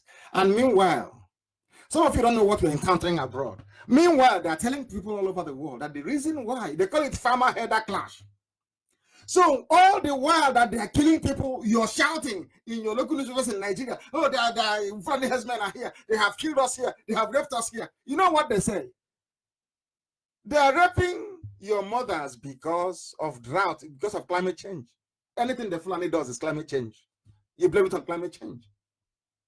You see how they deceived you. And they employed news agencies around the world, very clever consultants, lobbyists in every state capital of the world, paying them hundreds, millions of pounds and dollars to trot out this line. So when we go and complain and say, these are the things that the Fulani Al-Majiri jihadists are doing, they say, no, it's climate change. There's a clash. I say, how can somebody with AK-47 clash with somebody who is unarmed? How is that possible? They say, oh, it's a clash. But we know it's not a clash. They're the ones killing us. And the only time we got together to say we must do something about it, they say, oh, you're a terrorist group. The people who are terrorists, killing people are not terrorists. So it's the people who are trying to organize themselves to say no to this evil. They are the ones who are terrorists. And some Nigerians foolishly joined them. You know, Zoo now. Monkeys everywhere, unbelievable. Nobody can say that AFP is lying or not speaking the truth. There is also another group of people. They are called open doors. In case you don't know who they are, because what I am doing is to tell you the truth about what is happening in the zoo. And these are people who are watching from outside. The funny thing is that some of these reports don't get the coverage it needs. We know that CNN has been bought over. We know that every news media in the UK has been bought. They know how to distribute money. Zoo, they know how to bribe people to shut them up. When I told you they came to bribe me, some, of course, I know that, you know I can't lie. It's only when they went to go and bribe Showore that it was made public. That's what they do. They bribe. They try to bribe you and you say no. They try to frustrate you and you say no. They try to kill you. That's what they do. This is Open Doors. Open Doors. They support persecuted Christians all over the world. It's an independent group. Even Archbishop Welby of Canterbury said, I am grateful to Open Doors, who for over half a century have been doing this kind of work and have had a great influence in my life since the early 80s. I know this organization has the utmost integrity and they do their research very carefully and well. From Archbishop of Canterbury that loves the zoo. Now let me tell you what Open Doors said about the zoo called Nigeria. I give you are the facts and figures. I want to prove to you that the zoo, I'm a Nigerian. I keep saying it all the time. Once you say you're a Nigerian, I know there is no hope for you. Absolutely no hope whatsoever. No hope whatsoever. I'm telling you the truth. Now listen to this very carefully. They asked a question, Open Doors, that the Archbishop of Canterbury, who loves the zoo and the fraud going on in the zoo, is saying they are an organization of immense integrity. They asked a simple question rather. Why are Christians persecuted in Nigeria? You know, they will not say Biafrans because Britain won't allow it, you know. They just say Christians. Why are they being persecuted in Nigeria? When you travel and you tell some politicians that have been bribed by the zoo, some of you know that Buhari gave the Clinton Foundation $500 million. So sometimes I'm not sure that some lawmakers will actually be unbiased when it comes to saying the evil that the Fulani portend for everybody as the jihadists.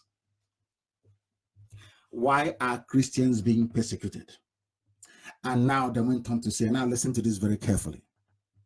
In Nigeria, the majority of the Christians live in the south of the country, and their religious freedom is to a large extent being respected in the south. But in the north of Nigeria, in the middle belt, where Christians are in the minority, they face horrific levels of persecution at the hands of Islamic extremists. Islamic extremists. This is what people are facing everywhere. No longer, they come to Nsukka. They are planning an attack in Nsukka either today or tomorrow to open the new year. Because they see the governor as being very weak. Cannot defend the people.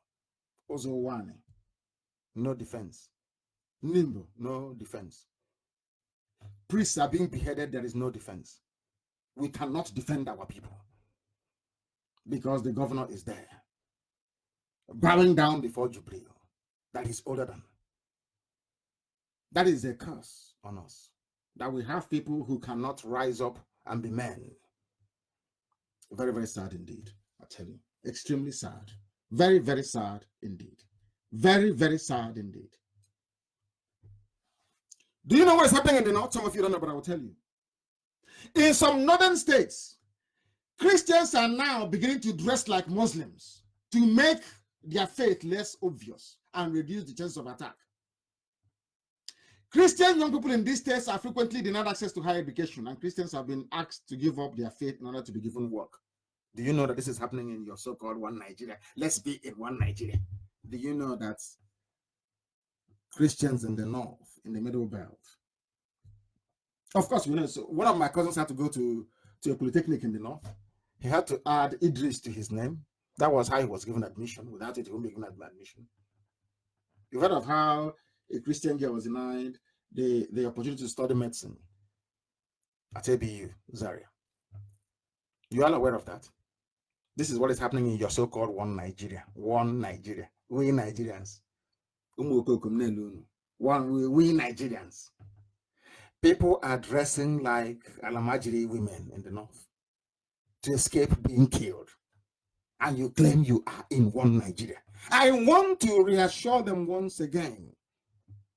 The same way that the state of Israel today is the Boko, is the defender of Jews all over the world, is how Biafra will defend everybody who is vulnerable, including Christians wherever they are in Nigeria. So every Christian in Nigeria should, tonight, as some of you are praying, pray for the coming of Biafra. That is your only savior. The alternative is that you will be beheaded, you will be Islamized, you will be killed. Nothing will happen.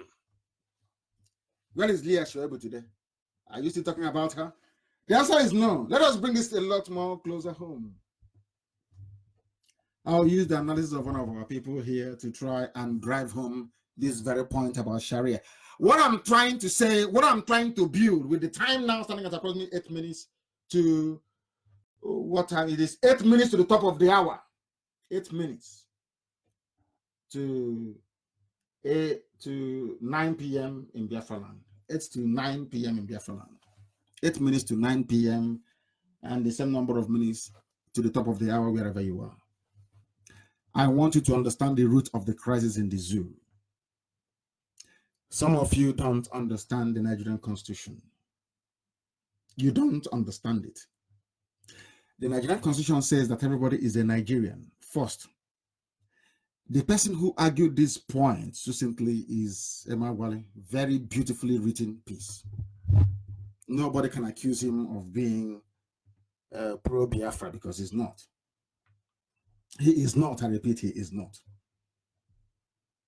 Do you know that some fanatic northerners, Abakari and his cabal, and the northern Fulani jihadist elected officials are insisting that Muslims are Muslims first and Nigeria second. Therefore, they are entitled to live under the Sharia Islamic system. That is why, have you ever, I keep asking people this, all those people committed these atrocities in the South, have you ever seen them before in a police station? Have you been to a police station before and you see Alamajiri inside the cell? No. The police commissioner or the nearest army division will write a letter and they will bring him out. And that'll be the end of the case. They see themselves as Muslims first before Nigeria.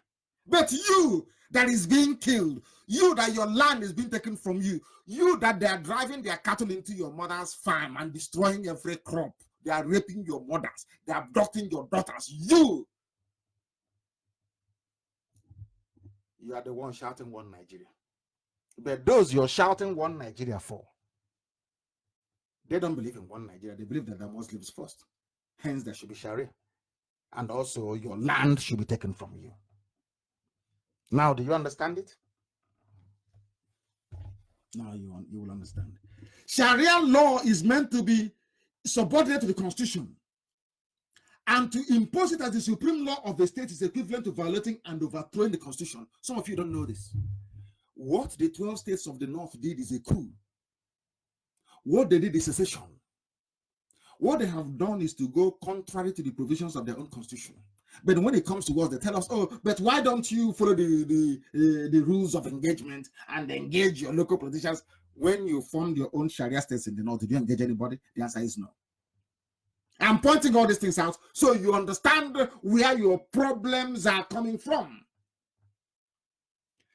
After being elected, all of these Muslims led by Abba Kyari, he was, of course, he's not elected, he's the one acting on behalf of the dead Buhari, or using Buhari's name to be ruling Nigeria through a proxy, Jibril al-Sudani. They argue that Nigeria is theirs and that Nigeria should adopt Islam as the state religion. In other words, freedom of religion does not entitle some northern states to create an Islamic state within the secular state of Nigeria, but they have done it. They have done it. And there is nothing anybody can do about it. Absolutely nothing. So if you steal a cow or a goat in the North, they can amputate your hand. The person you stole from can decide that they want the case to be tried in a Sharia court, and your arm can be amputated as a result of it. You saw or you heard what they did to the man they claim they found with 3 women. You heard what happened. No gambling, no tax. But when you place a bet on Naira Bet in Iguacha, in Aba, in Owerri, or in Lagos, they use the taxes to go and fund Al-Majri in the North. And that is the type of country you want to belong to. That is the type of Nigeria that you want. These Muslim fanatics from outside the zoo from outside Nigeria in the first place. Most of them make references to Egypt, to Lebanon, to Iran, to Iraq, and whereas in all those places, the strict enforcement of Sharia doesn't apply the way they do it primitively and crudely in the North. It was the idea that Sharia law should be imposed on people in Sudan. That is why you have Southern Sudan today. So what they're doing to us is not new. And if you go to Sudan now, they're flooding in. That is their launch pad. That is from where they are making life miserable for a lot of people. But let me also make this very clear. The spread of Islam in Nigeria dates back to the 11th century in Borno. That is, excuse me, that is why they are fighting very hard to take Borno from the Kanu people or from the Kanuris in the northeast of the place they call Nigeria. Later, Islam first was in Borno before going to the Hausa land. Hausa. Some of you keep saying this all the time. Kanu and Katsina belong to the Hausa. Gobe, which is Sokoto, belongs to the Hausa. In Nigeria, I wouldn't say Nigeria, in the north, in what you today call Nigeria, Hausas were in the northwest, the Kanus in the northeast, until the Fulanis came. And everything else changed. Everything changed.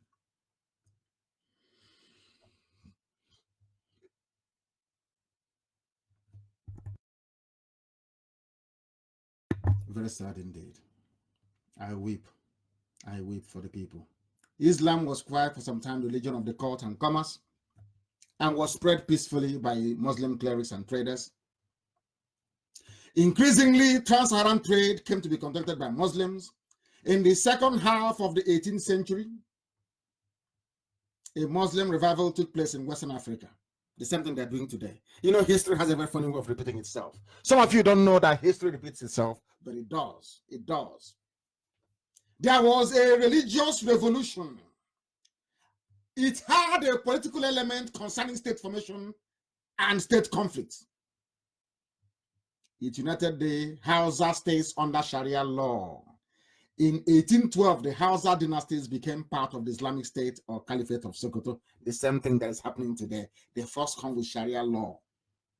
The Hausa states that they were in 1812, the Hausa dynasties, the Habe monarchies of the north, the Hausas, became part of Islamic State. The same thing they're fighting for today. The same caliphate you have today. It happened in 1812. The same thing that happened in 1812, they want to do now. They're doing it today. The same thing.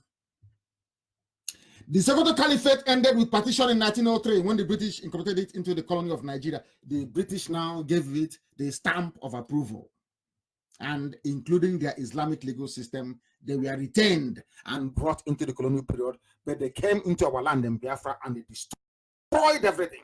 They brought Kotoma, our trial by jury system, which incidentally is what they also have. Also in the USA, Britain destroyed everything. Gave us Kotoma. But in the north, they allowed their Lemajiris to keep their caliphate system. That is what you're suffering till this very day. And we want the whole world to understand it. We want the whole world to understand it. And what is happening today? Some of you may not know, but we are telling you precisely what is happening in the zoo. And I want to tell you that the work IPOB is doing is hitting home. It is striking the enemy where it hurts. It's striking them where it hurts. And some of you must now begin to acknowledge this. Do you know that I said this the other time when the US ambassador, Miss Mary Beth Leonard, visited Jubril in Asarok, claiming to be Buhari after the makeup. Look at his face and look at his hand. You know they're not the same thing. Wrinkles on the face, the hands are so smooth. But that's the debate for another day. Do you know what Jubril said to the US ambassador? Jubril said, this is what Jubril said. Concerning the human rights issues that is bedeviling Nigeria.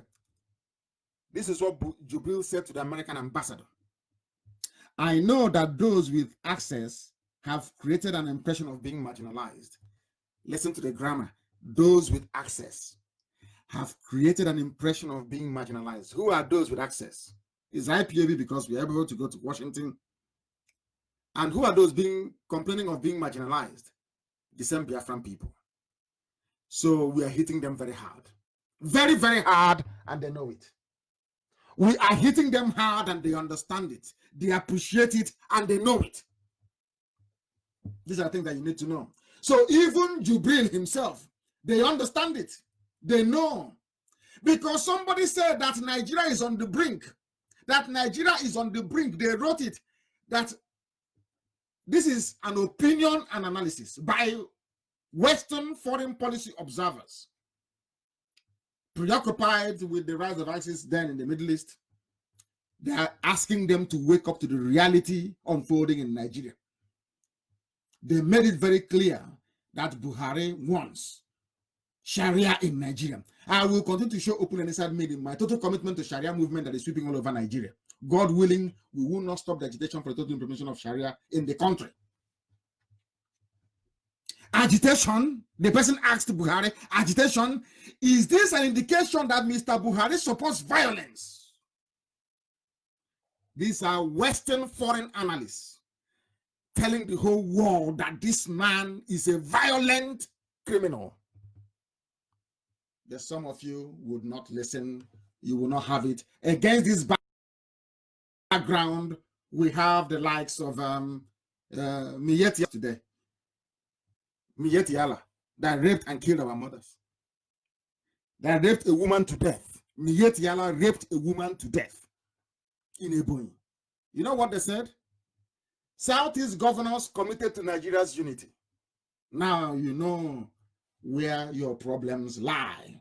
These are the issues bedeviling us, and these are the things that we are working to make our people working very hard to let Biafrans understand that these people you call your governors, that they are there to destroy us as a people. They won't understand it. It is now happening. It is now happening. The time now is approximately 9 p.m. in Biafra, 3 minutes past 9 in the evening, and we are proceeding with it. We are continuing with this very broadcast because we are heading somewhere. We want to build, should I say, the context, and then we land. You now know that IPOB is fighting very hard for you. Even Jubril opened his mouth to acknowledge it. You now also know that Buhari, before he died and Jubril took over, they were working for what is happening today. That was why they appointed Tanko Muhammad to be doing what he's doing today, canvassing for Sharia. The same thing they did in 1812, in 1802, 1812 to the Hausa people is what they're doing to everybody now, as I warned you. That time they were fighting for corruption and the enthronement of Sharia, the same thing they're doing today. But some of you are too blind, you cannot see. But thankfully, you have IPOB, alerting you to the dangers that you face every day that you wake up in the zoo. Do you know that when Buhari was alive, he never even acknowledged the existence of ISIS? This government have done a very good job protecting. I want to prove that Buhari is part and parcel of ISIS, Boko Haram, and the rest of them. They have done a very good job, and some of you are very blind, you cannot see. Only a few days ago, what did they say? That Boko Haram is no longer operating. Isn't that what they said? That Boko Haram no longer operates in the zoo. We know about people who have been beheaded, killed every blessed day. We hear about something happening in the zoo. It's no longer news. But I also want to tell you that this is news, in case you have forgotten. I want you to go back to your system and please Google Boko Haram names Buhari, 5 others as mediators. Now, if you don't know somebody, can you name the person as a mediator? The world is blind. They tried to remove this news many times, but we saved it because we know a day like this will come when the world will be trying to excuse evil, when Britain will be trying to cover up evil and what Satan is doing in the zoo. It is here. Listen carefully to this very news, please. Go and Google it. How can Boko Haram name Buhari as a chief negotiator if they don't know who he is? The man who campaigned for Sharia law to be imposed, a man who said they are in agitation, a man that made Western media to question the sanity of Nigerians, saying to them, how can you even allow this man to be on ballot paper? That said he's agitating for Sharia. He's committed to Sharia. They'll do everything to bring in Sharia. I'll read on Vanguard newspaper, and they did very well. The leadership of Jama'atul Ali Sunnah Leader Awati Wal Jihad, that's their name, they are known as Boko Haram, has named the former head of state and presidential candidate of CPC, that was the party from General Muhammadu Buhari, among 6 prominent northerners, always Fulani, to mediate the group and the federal government. Are you listening? Some of you, are you listening? This is the man that is the granddaddy of terrorists. That was why they named him. That was why they named him as their chief negotiator. It's there for the whole world to see.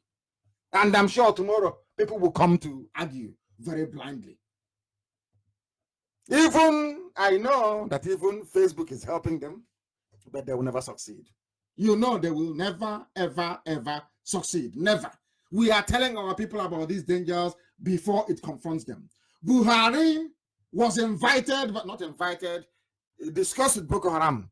They named him, and they gave Jonathan conditions, which I'm sure some of you well know, and Jonathan said no, he wasn't going to accept it.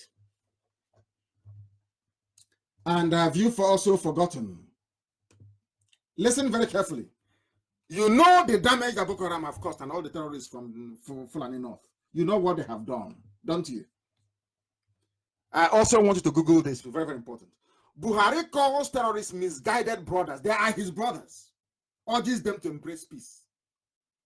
They are his brothers. Terrorists are his brothers. It is here. Go and Google it. Buhari calls terrorists misguided brothers. And people are still questioning why Boko Haram is still there, why you have ISIS, why you have Al-Qaeda in West Africa, in the Maghreb, why you have Fulani headsmen. When the chief terrorist is the one who is in power, they are his brothers. He opened his mouth and said they are his misguided brothers. And why are they misguided? I'm going to prove it to you tonight. You know why they're misguided, Boko Haram? Because Buhari told Boko Haram, when he was alive, to attack military, and Christians. And Shekau said no. He went and formed another group. I told you they formed another group. Before, in my broadcast, I said they formed another group. Some of you were not listening. I want to prove tonight that this Buhari formed another group of terrorists. I want to prove it to you. I'm good. You can see how they started with their Sharia. How Sharia was supreme. How they did election, used violence, decimated and cowed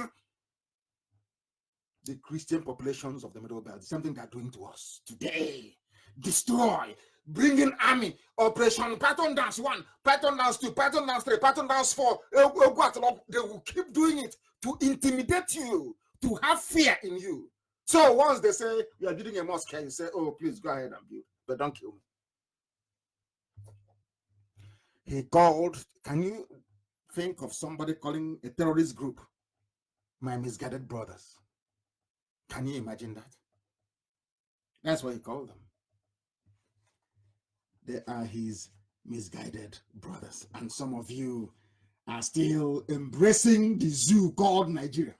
Some of you think that the zoo will somehow make your life better. Very, very sad indeed. Very, very sad indeed. The things that you need to know. What am I going to tell you? Let me tell you also that they are all in it together.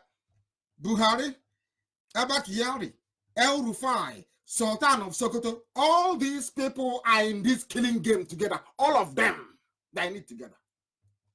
Some of you have forgotten, haven't you? Because you have a very shallow memory. You are Nigerians, you don't reason very well.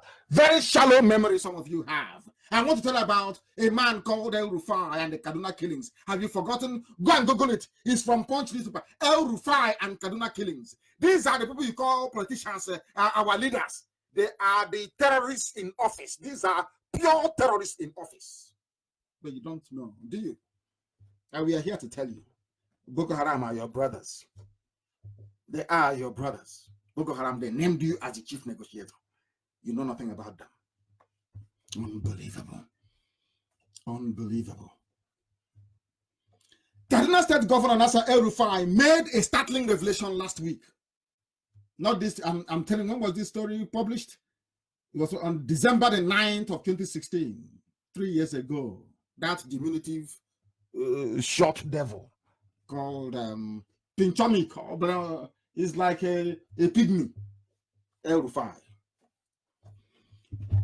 He made a startling revelation last week. He publicly admitted that he sent, listen carefully to this, so-called Nigerians, listen very well. Some of you are daft beyond repair, daft beyond recognition. This OG daft. This is a man that paid terrorists. El Rufai, from his own mouth, he said he sent emissaries to give money from Nigeria, from Central Bank of Nigeria, to Fulani terrorists who had been killing people, mass killing, mostly Christians in southern Kaduna, in retaliation for alleged deaths of their members and cows. You remember when this man also tweeted that every Fulani killed is a debt owed, that they will all be paid back.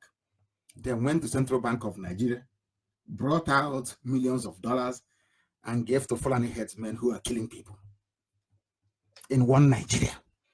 And you're telling me you love Nigeria. You're telling me Nigeria is your country. Unbelievable. Unbelievable. Unbelievable. Now listen to what the governor said. El Rufai, a governor, he is vying to be president. And I'm sure there are some people from Biafra and the Igbos especially, who out of hunger, go out of hunger and no shame, will take money from this diminutive devil to go and campaign for him. I know some of them will. They are evil, that way, no shame, no class, no honor, and no dignity. Do you know what he said? I said go and Google it. I don't know why I'm reading this thing. So go and Google it yourself. El Rufai and Kaduna killings. These are those you vote for to be in power, or those that rig themselves into power. This is how sad your lives are as Nigerians. This is how hopeless and useless some of you are. I thank you, I'm a Biafran. I'm telling you, I thank God in heaven I'm created a Biafran and that I'm raising the way that I do.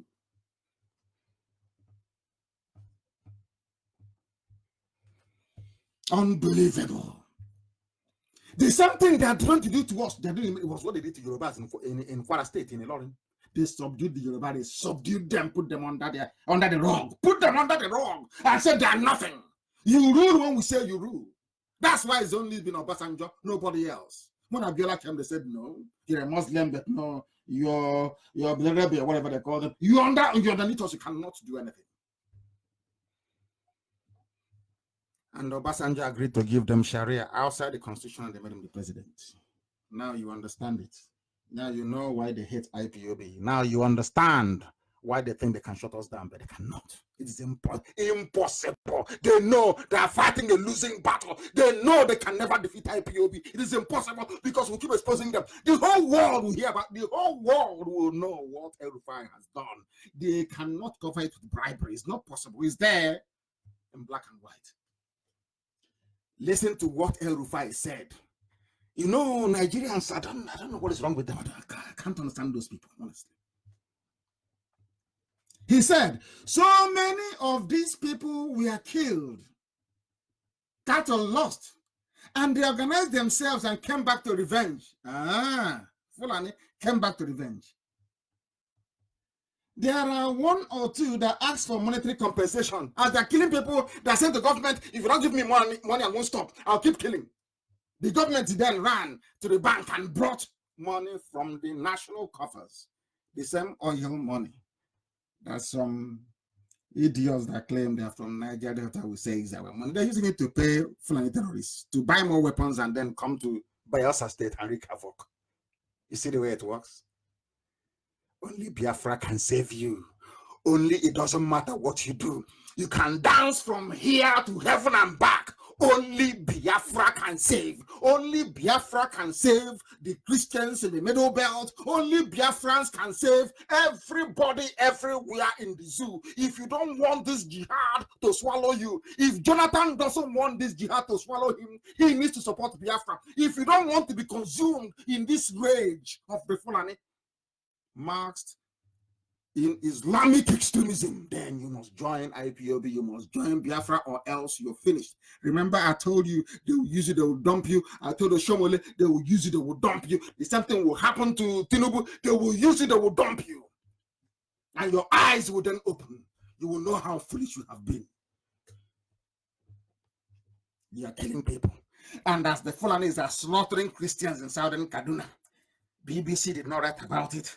No comment, no send their crews there, no CNN, no ABC, no CNBC, nothing. They kept slaughtering. And as they are slaughtering innocent people, they said to Kaduna State Governor, give us money. If you don't give us money, we won't stop. And the idiot is proudly saying, as they were asking for money, I gave them money.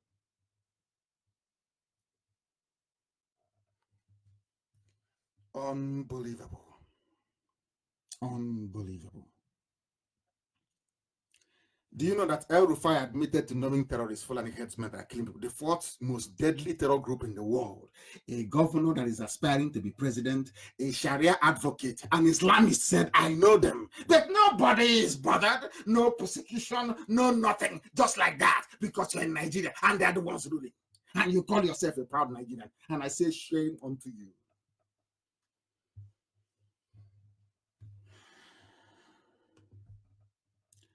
Nigeria, they have an anti-terror law in Nigeria that says that aiding and abetting terrorism is a crime. It's in their constitution. But because it is El-Rufai, nobody will go and arrest him. Nobody will do anything. All they do is to beg for unity. Let us be one. Instead of Yoruba to rise up and stand on their 2 feet as a great nation that they were in the past and say enough is enough. Enough is, forget this oil, forget this fear of oil and gas from the East. We will give it to you for free. Stand up as men that are begging for unity. Let's unite. We are telling you that the man in charge, in whose name the zoo is being run, is a terrorist. Buhari is a terrorist. El-Rufai is a terrorist. It's very clear. The laws of Nigeria says that aiding and abetting and concealing terror and terrorists is an arrestable offense. It recommends life imprisonment or death penalty. You see, oh dear me, why? these people. I feel sorry for them. It is called the Terrorism Prevention Act of 2011 and Amendment Bill of 2012, with amendments to Section 17 that states very clearly, any person who does, attempts to, threatens to, promotes, assists, or facilitates terrorism in any way or manner, or participates in terrorism, financing, commits an offense, and is liable to, on conviction, to life imprisonment, a fine of not less than 150 million naira, or to both the time of imprisonment and the fine. But the man came out and told all of you, as foolish as you are, and the Yoruba media gladly carried it, and no problem. Yes, sir. Yes, Your Excellency. Yes. Oh, Your Excellency, you met the terrorists. Yes, I met them. Okay, Your Excellency. Oh, that's good. Oh, how much did they want? I gave them $200 million from Central Bank. Oh, Your Excellency, that's good. God bless Nigeria. And you're a journalist. Unbelievable. Unbelievable. The law is there. What El Rufai did is a prosecutable offense. He should be in prison or dead by now. He went to Central Bank of Nigeria. Who gave him the authority to go there? I have no idea. He went and took money. He's a Fulani oligarch. He's a Fulani warlord. He went to Central Bank, took money and gave to terrorists. They went and bought more weapons and came down to Ozowan and killed people. The same Fulani, Emietiala, that your Igbo governors are working with, that they are working together. And I'm asking all these foolish Igbo governors, what is it you're doing now that Azikiwe didn't try to do to civilize people who are uncivilizable? To try to make them see light when they prefer to dwell in darkness. What is it that you're going to do now? What manner of appeasement didn't Afonja do in a Lauren before losing a Lauren to them? Why can't people go back to history and understand that those that ignore history run the risk of repeating it all the time? The same thing that happened in the past will happen again. It will happen again. They are working with them. Now tell me if these are not terrorists. These are the people that you call your leaders. They are the ones financing terrorism. They are the ones financing it. Fulani regime of Abakiyari should start fighting terrorism from within. In Asorok, they're all terrorists. I think that Trump should come and arrest all of them in Asorok. They're all terrorists, all of them, including El Rufai, including Sultan of Sokoto. These are the arch-terrorists you have in Nigeria. The sponsors of terrorism. These are the people. They are fighting to impose Sharia by force. The same thing they did. Now, I was saying to all of you before, but you wouldn't understand, do you? And this evening we go. I want to bring the program to an end. But before I bring it to an end, now let me just tell you exactly where we are. Remember, oh my goodness me. Oh dear me. This man called Abu Musab Habib bin Muhammad bin Yusuf al-Banawi is the son of Muhammad Yusuf of Boko Haram. But I give it to Boko Haram that they only became militant when Muhammad Yusuf was killed. I understand that, and I give them that. And I also said to some of you before, but you were not paying attention. I said that when Buhari said that Boko Haram was misguided, it was because of the way that Boko Haram were bombing mosques also in Maiduguri, in Borno State, trying to forcibly convert the Kanu people to their brand of Salafist Islam. I don't know if you're paying attention or not. I don't know if our people were listening or not, or maybe the subject is too complicated for the average Black African mind to comprehend. Is what I'm saying too complex? I don't understand it. What I'm saying, is that too difficult for any discerning mind to digest? Buhari called Boko Haram his brothers and said they are misguided. The reason why I said that is because they are not doing what they agreed they should be doing. Attack Christians, burn churches, fight the military, instill fear and terror into the people so we can spread Islam. That's their game plan. Boko Haram said no. And what did Buhari do? Buhari, the dead one with Abakiyari, Sultan of Sokoto, El Rufai, all this cabal, what did they do? Oh dear. What they did is that in 2015, ISWA was born. Now listen, very, very carefully, please. I repeat, in 2015, Shekau pledged allegiance. You can go and Google this. Shekau pledged allegiance to Abubakar al-Baghdadi's Islamic State. This is a supposed Nigerian pledging allegiance to the most deadly terror group in the world. And how are they known? They behead Christians. Follow this very carefully, please, this night. However, Islamic State withdrew its recognition of Shekau in 2016 and instead transferred it to al-Banawi's faction, referred to as the Islamic State of West Africa. This is what I was telling them in Washington, D.C. There is ISWA, Islamic State of West Africa. Do you know who was financing ISWA? Muhammadu Buhari. And I will prove it to you tonight. Oh, Shekau's faction did not disappear but continued the operations. The primary difference between the two appears to be that Shekau's faction takes a harder line on who is an apostate Muslim and therefore deserving death. Understand this. Why Shekau bomb mosques in Borno is because they are apostate Muslim. They are not the true believers of Prophet Muhammad's teaching. That was why he was bombing them. But Buhari kept calling him my brothers. Please do not bomb people. Do not bomb your fellow Muslims. Focus your attention on Christians, churches, and non-converts. That was their point of departure. Shekau said no. Buhari used his influence to put all the weight behind al-Banawi. And who is al-Banawi? The son of Muhammad Yusuf. Now, how do we know that Buhari was involved? How do we know? How do we know? How do we know? Because some people do not follow history very well. They killed 15 aid workers in the north, Islamic State in West Africa, and al-Banawi was a wanted man. Wanted man, hunted by the army. The USA came in looking for him. The USA came in looking for him. His name and Google, Khalid al-Banawi, Nigeria's Islamist group head, arrested. He was arrested. They were looking for him. The US were looking for him. They killed 15 aid workers. They were looking for him. The United States of America placed a bounty of 3 points. Let me also tell Abba Kyari tonight. I want to let Abba Kyari understand something tonight.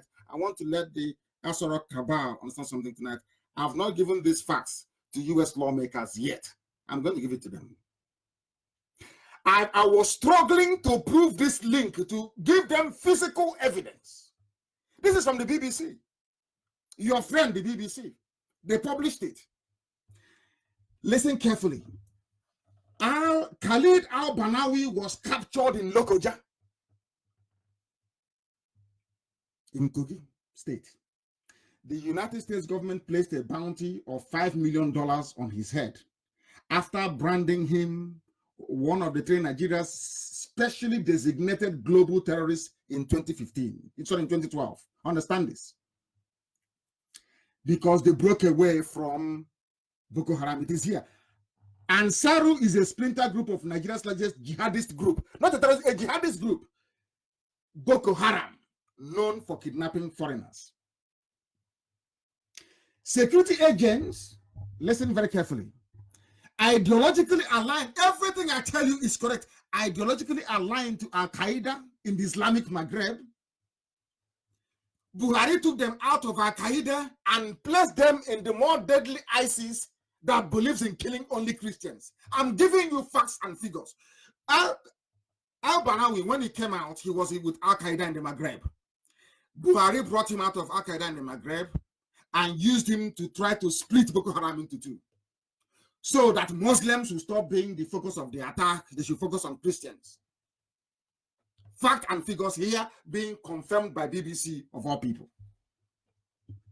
They carried out an attack in 2012 in Abuja and freed dozens of their inmates.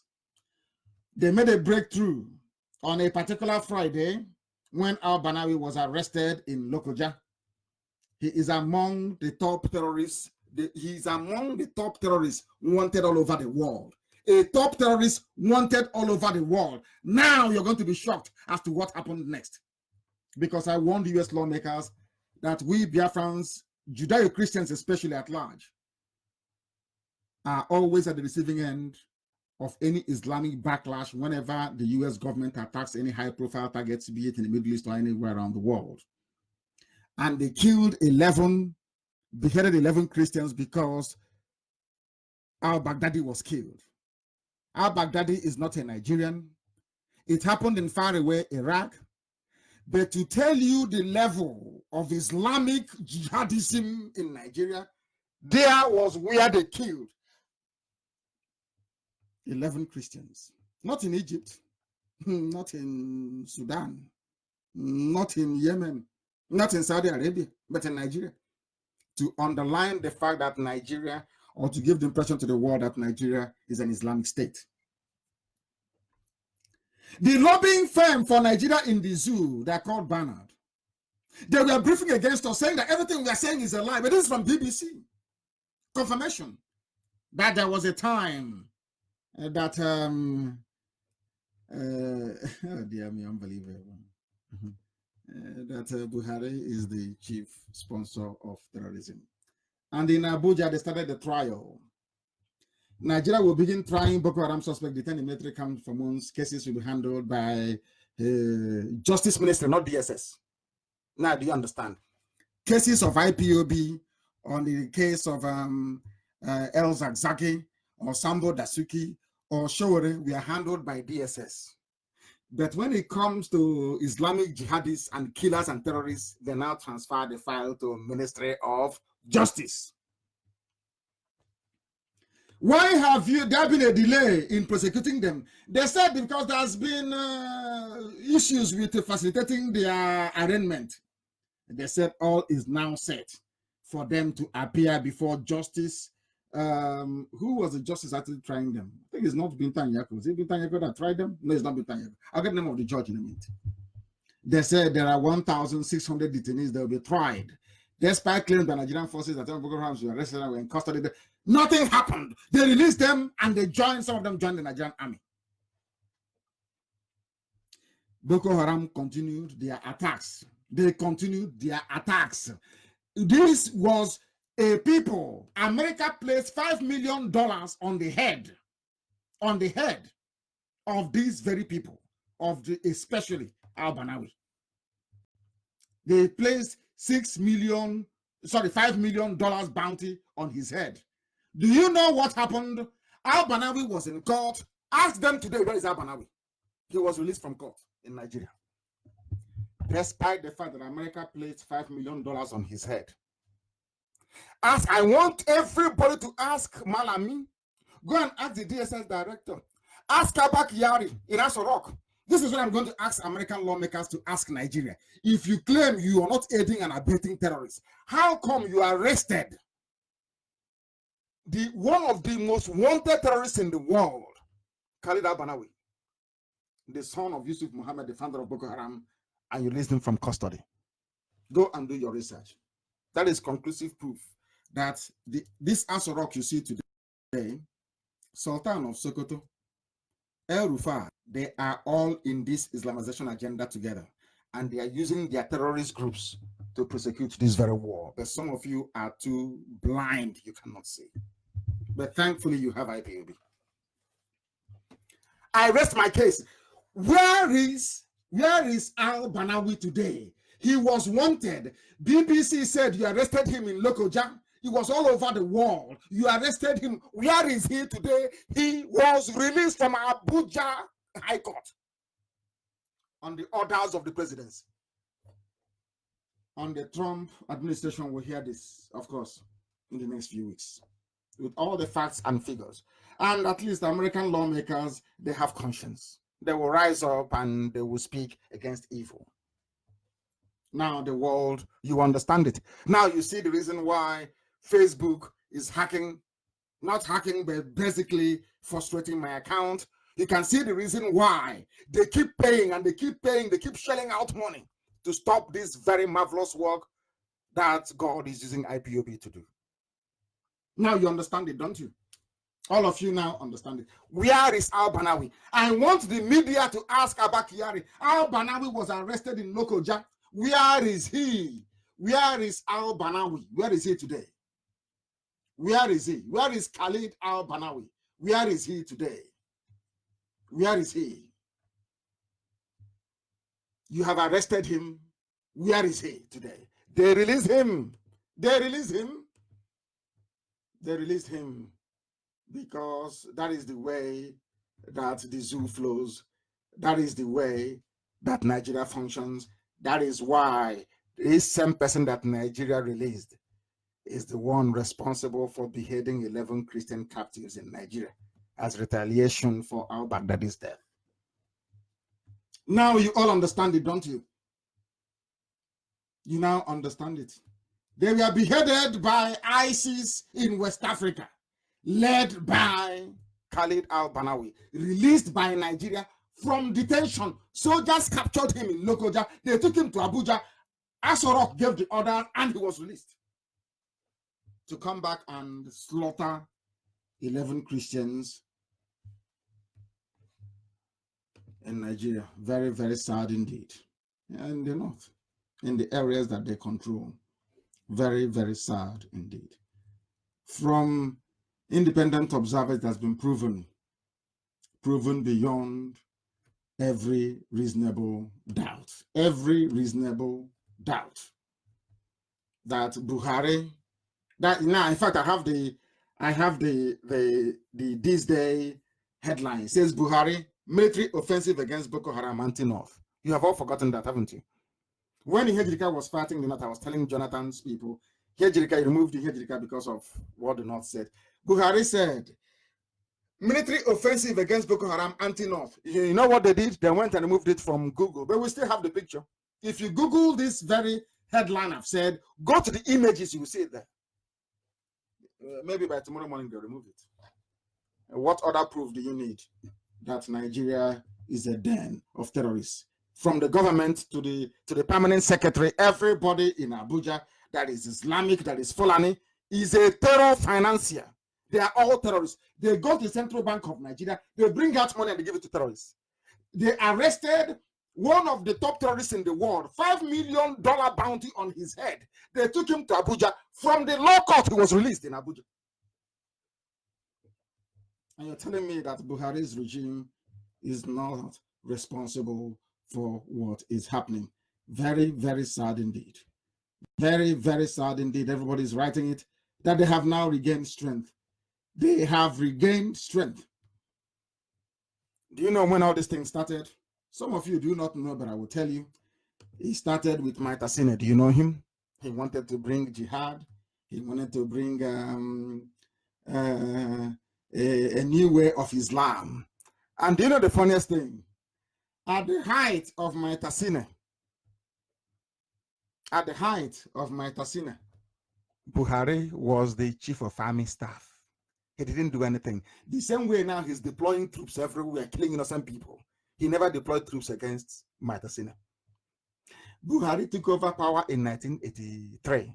Maitasine kept killing people till 1985. It was only when Buhari left that Babangida's regime dealt with Maitasine. What was Maitasine doing? The same thing. The same thing. Killing of Christians. He killed 4,177 people in Kanu. Non-Muslims in Kanu. 4,177. Who was the chief of army staff then? Buhari. Buhari took over power in 1983. Buhari, did he stop Maitasine? No. He never mobilized against them because they are doing the work of Islam, the work of Ahmadu Bello, the work of Othman Danfodio. Now do you see the way they roll in the north? Every decade, oh my goodness, every regime, this man is always death, killing, death, killing, death, killing of people. And some people call him Mr. President in the name of Buhari. I mean, Mr. President. We have the facts and the figures. You can't lie. They killed many people. It was untrue. 4,177. Where did they kill us? They killed them in Kanu. 4,177 dead in Kanu in October of 1982. A new uprising broke out in Bulumkutu, near Maiduguri. They killed 3,350 people. They also went to a place called Rigasa village near Kaduna. There, they killed 1,000 people. In April of 1985, there was yet another uprising in Gombe, in Bauchi State, where over 100 people were killed by Maitasine. Maitasine was a sect founded by one Muhammad Marwa. You know, Buba Marwa, the former governor of Lagos State. You know, I told you that they don't have fathers. They say, what they call us, this Alamajiri, I've forgotten what they call us. Baby factory. I love that. In the north, when they give birth to them, they have no father. You know, the Alamajiri. Anywhere you're born, you answer the name of that place. If they're born in Sokoto, you answer that in Sokoto. If they're born, you don't have any father, you answer Alhaji, because there is no father. They born you in Marawa, you answer Marawa. They born you in Tafawa Balewa. Some of you don't know Tafawa Balewa is a village. They born you in Tafawa, you answer, your name is Tafawa Balewa. They born you in Katsina, no father, you answer Ottoman Katsina. That is how they are in the north. No father. This one, his name is Muhammad Marawa. His nickname was Maitasine. Who did they kill? How many families in Biafra land lost people in the north as a result of this? And who was chief of army staff then, as Burata is doing now, flexing his tiny wings? It was Buhari. He did nothing. He did not mobilize against them.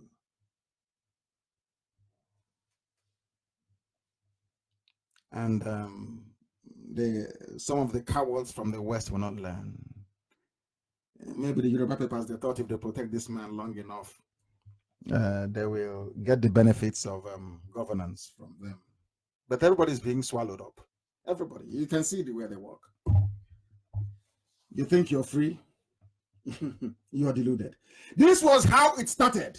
So the support that Buhari and his people always lent to extremist groups did not start today. That was why they released al-Banawi from detention after being placed on the most wanted list in America as a terrorist for killing 15 aid workers.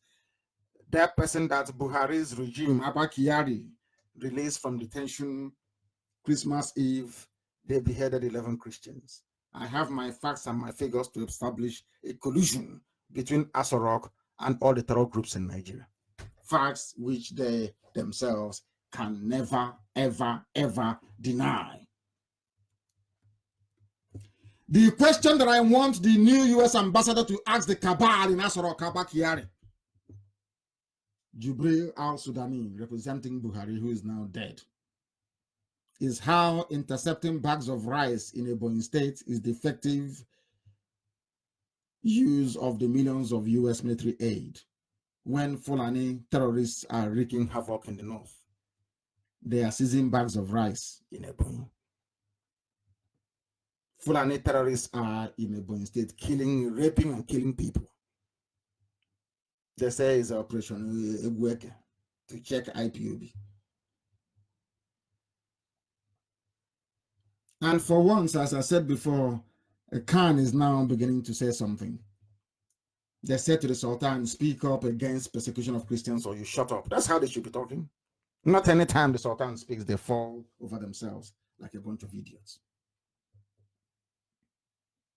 And why is it that the zoo is struggling to defeat Boko Haram? Analysis by the Financial Times, they are struggling because the government of Nigeria is Boko Haram. The government of Nigeria is ISIS in West Africa. They are terrorists who are in power. They are jihadists. They have come to spread Islam. They can do about that. That is a fact of life. That is a fact of life. That was why they released Khalid al-Banawi from detention. That is also a known fact, which they themselves can never, ever deny. How can they defeat Boko Haram or the menace of terrorism when most of their personnel and equipment are in peaceful Biafra land? Roadblocks everywhere. I was told that Calabar today, there is no, everywhere in Calabar, there is roadblock. Everywhere in Calabar today, there is roadblock. What they are doing, nobody knows. That is the way they are. That is the way they function. That is the way these people are. Fulani headsmen who raped a Ebonyi woman to death. Google it if you want. Fulani headsman who raped a Ebonyi woman to death says, I only did 1 round in Ebonyi state. Do you think a Biafran can go to Katsina and rape a Fulani woman to death? What will happen? They will kill everybody in the north. But this is what Dave Umahi brought to you people. As I warned you that those your governors, they will destroy all of you. You didn't listen. Is it not happening now? Is it not happening now? How can they defeat terrorism when all the military checkpoints in Biafra land is manned by the army from the north? How can they defeat terrorism? Everywhere. From Orok Junction to Atimbo by Edim bus stop, everywhere across Calabar. But the Fulani will say to them, oh, we are one Nigerians, don't let the Igbos dominate you. They will come to dominate you. There you are there, paving the way for Fulani terror, for wave after wave of Fulani terrorism to come in and destroy and decimate the people. Unbelievable. Unbelievable. But we must speak the truth, because things are happening that people never ever before believed will happen. Because those who are in power in Nigeria are the ones who are sponsoring the terrorists. They are the ones who are making sure that the zoo falls under the relentless onslaught of jihadists from across the whole of West Africa. From across the whole of West Africa. They chased Jonathan away from office, and very cowardly he surrendered without a fight. Now look at what is happening. Look at what is happening. Even Financial Times acknowledged that ISWAP, which is Islamic State in West Africa province, is led by al-Banawi. He is backed by ISIS and has focused on winning over Muslim civilians while targeting the military. Exactly what I told you many months ago. Exactly what I told you. That was what they did. Buhari said to Shekau, stop attacking mosques. Shekau said no. He was attacking apostates. That's non-true believers of Islam. That although they are Muslims, they are not true believers. Banawi said no. Asorok, you say today, you call it the seat of power, your seat of presidency. They decided to fund al-Banawi to start killing Christians and fighting soldiers. And it is here, National Times of London. Everything I tell you is the truth. Everything I tell you is the truth. They said they have vast ungoverned spaces in the north of Nigeria, but they are in Biafra land, mounting roadblocks, mounting road on a daily basis, on a daily basis. And that is why they steal. They said their Minister of Defense have stolen money.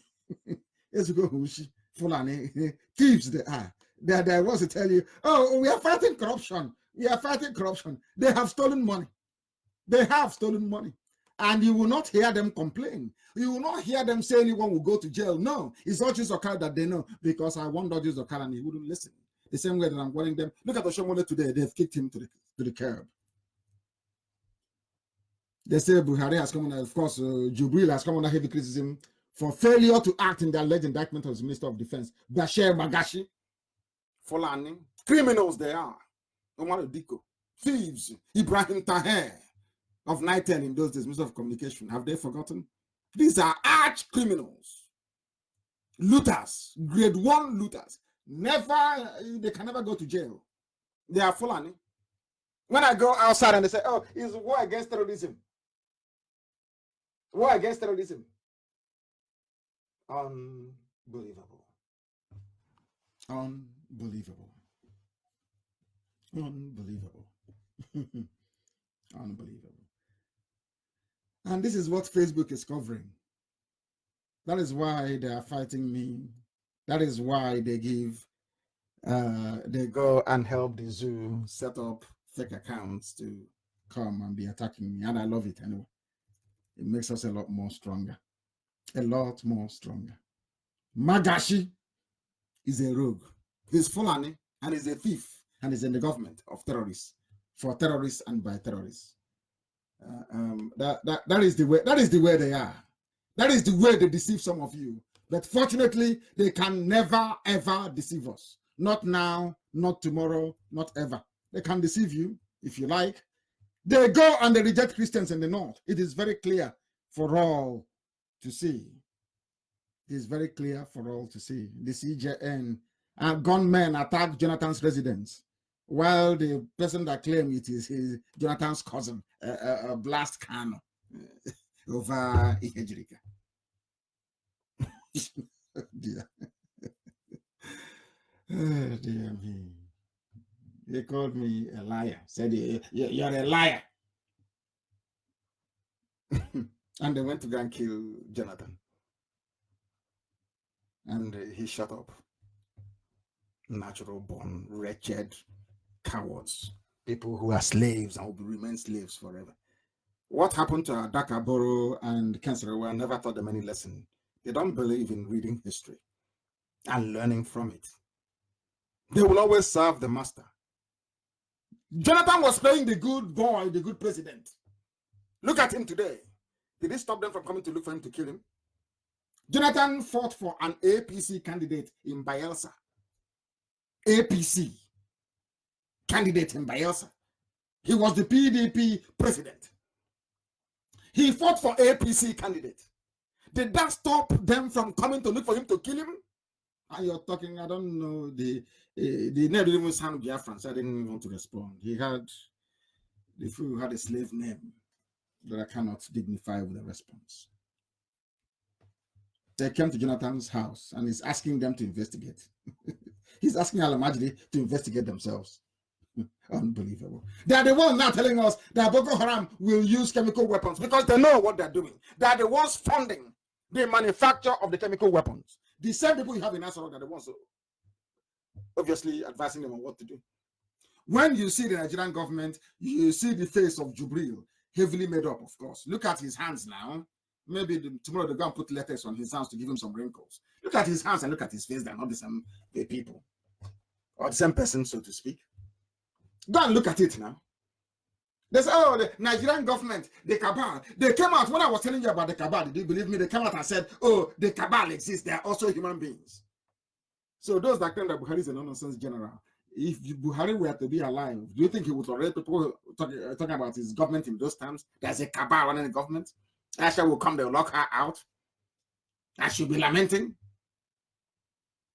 on a widely circulated video, and you say Buhari is alive? Hey. This UG, black, very sad indeed. Very, very sad indeed.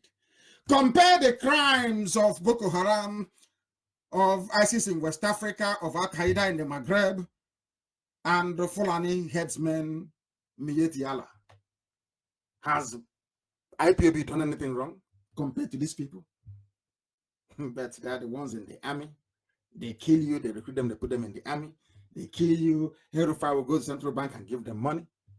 They kill you, they protect them. And you're still shouting one Nigeria. You're still shouting one Nigeria. And you're telling me that somehow you are normal. You're telling me that somehow all is well with your brain. I doubt that very much. I doubt that very much. When Buhari was alive and calling for full Sharia implementation, why won't the CJN be emboldened? Buhari, I declare, is the modern father of terrorism in Nigeria. Buhari is the chief terrorist, and that is going to be our campaign to the whole world. Facts and figures to substantiate and back up everything we are saying. Insurgency and Buhari's call for full Sharia. Also, the news is everywhere. Everywhere. Unbelievable. Buhari was given an opportunity in 2001 to choose between Nigeria, a secular Nigeria, and fundamentalist Islam. And he said, I choose Islam. It's in Vanguard newspaper of 24th of December 2014. Go and Google it. Insurgency and Buhari's call for full Sharia. Insurgency, which is Boko terrorism, and Buhari's call for full Sharia, they are one and the same. Is carried by Vanguard newspaper. Insurgency and Buhari's call for full Sharia.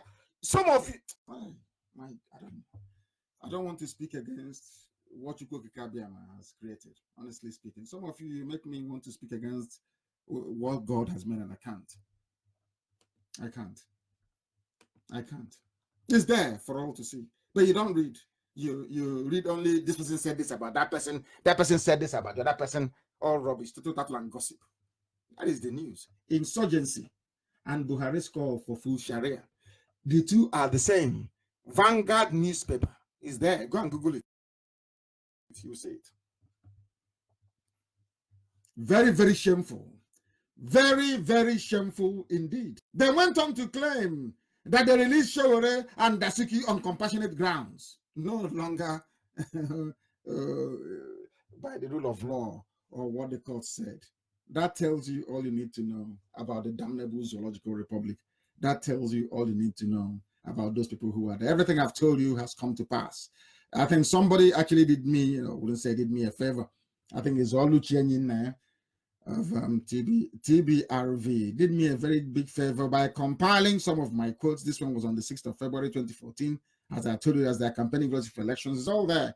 I think it was on the 12th of October 2014, 6th of November 2014, December the 2nd, 2014, 16th of January 2015, 15th January again 2015. These are the quotes that I made about what is going to happen to the zoo. Everything has come to pass. Everything has come to pass. And this is, as I said, this newfound courage by Christian Association of the Zoo. I welcome it. It's called the National Christian Elders Forum. Killing of 11 Christians. Hey, I love this. At last, people who agree with me. Killing of 11, this is by Vanguard. Please go and Google it. Killing of 11 Christians.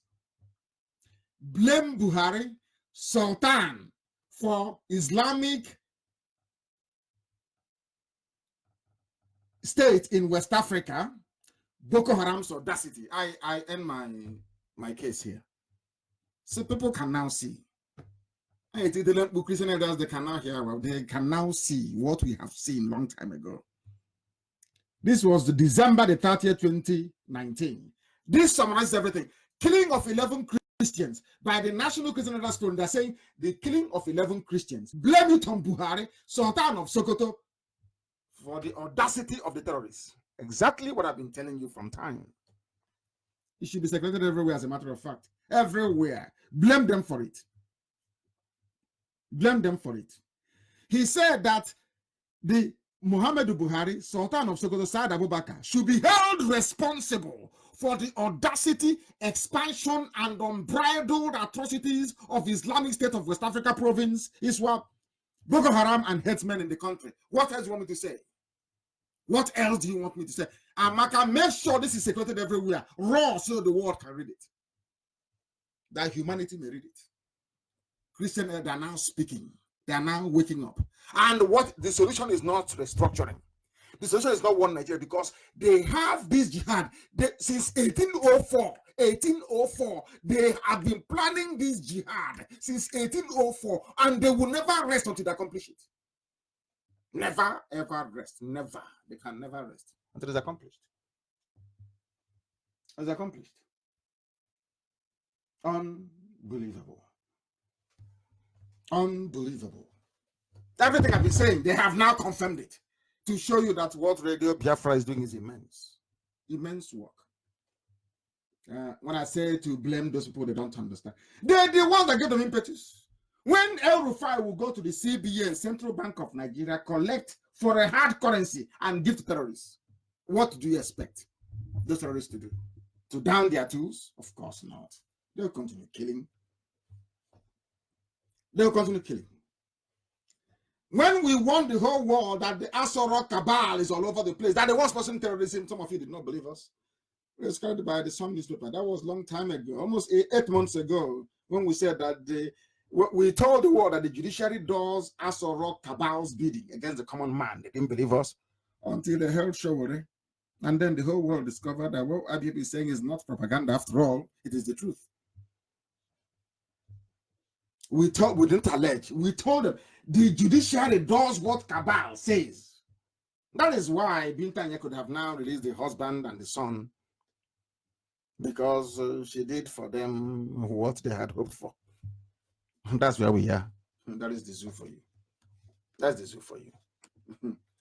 We must continue. The time now is a minute.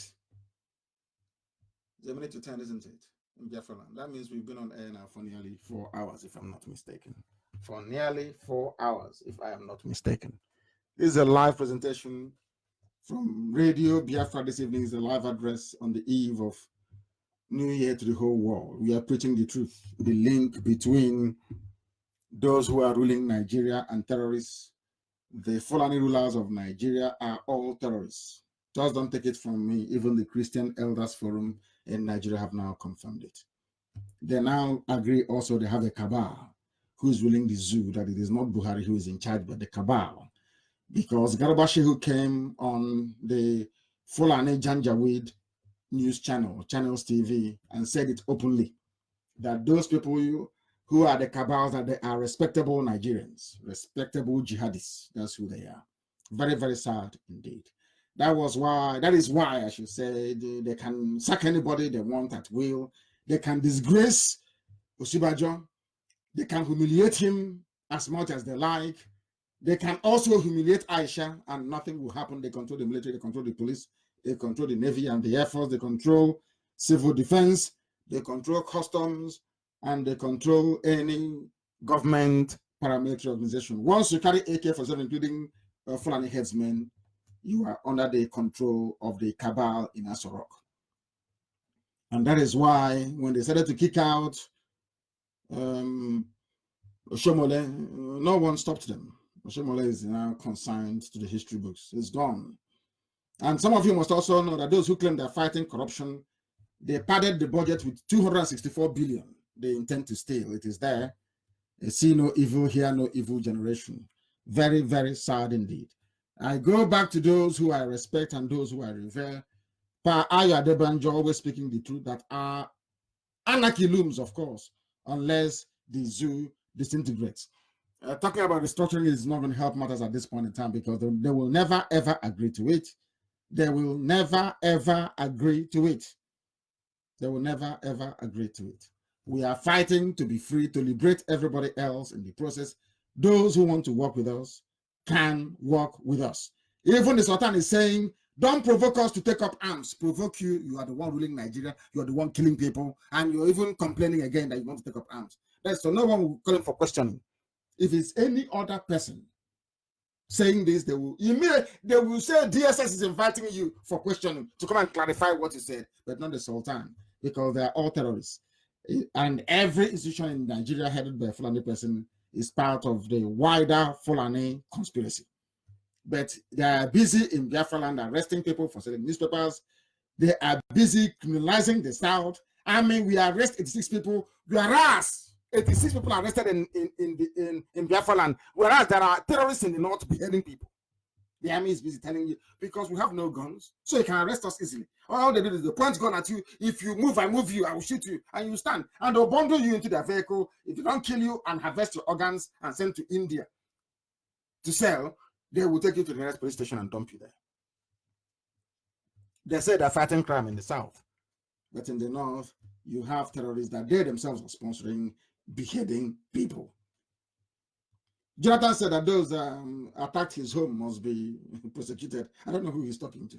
I don't know the world that he actually inhabits. Very, very sad indeed. Very, very sad indeed. And you also know this evening, a country that operates a secular constitution is now saying tonight that men and women can no longer meet at night in Jigawa State. Zoo. Nigeria is a joke, honestly. Go and Google it. It's there. It's today's news from Premium Times. It's a Fulani paper anyway. Jigawa government bans men, women from meeting at night. It's part of the Sharia in a secular country that says that everybody has the right to freedom of assembly. Now you cannot talk to a woman at night in Jigawa. local government. They have banned it. And you're in Nigeria. And you're saying, God bless Nigeria. Those of you going for taking over, whatever you call it.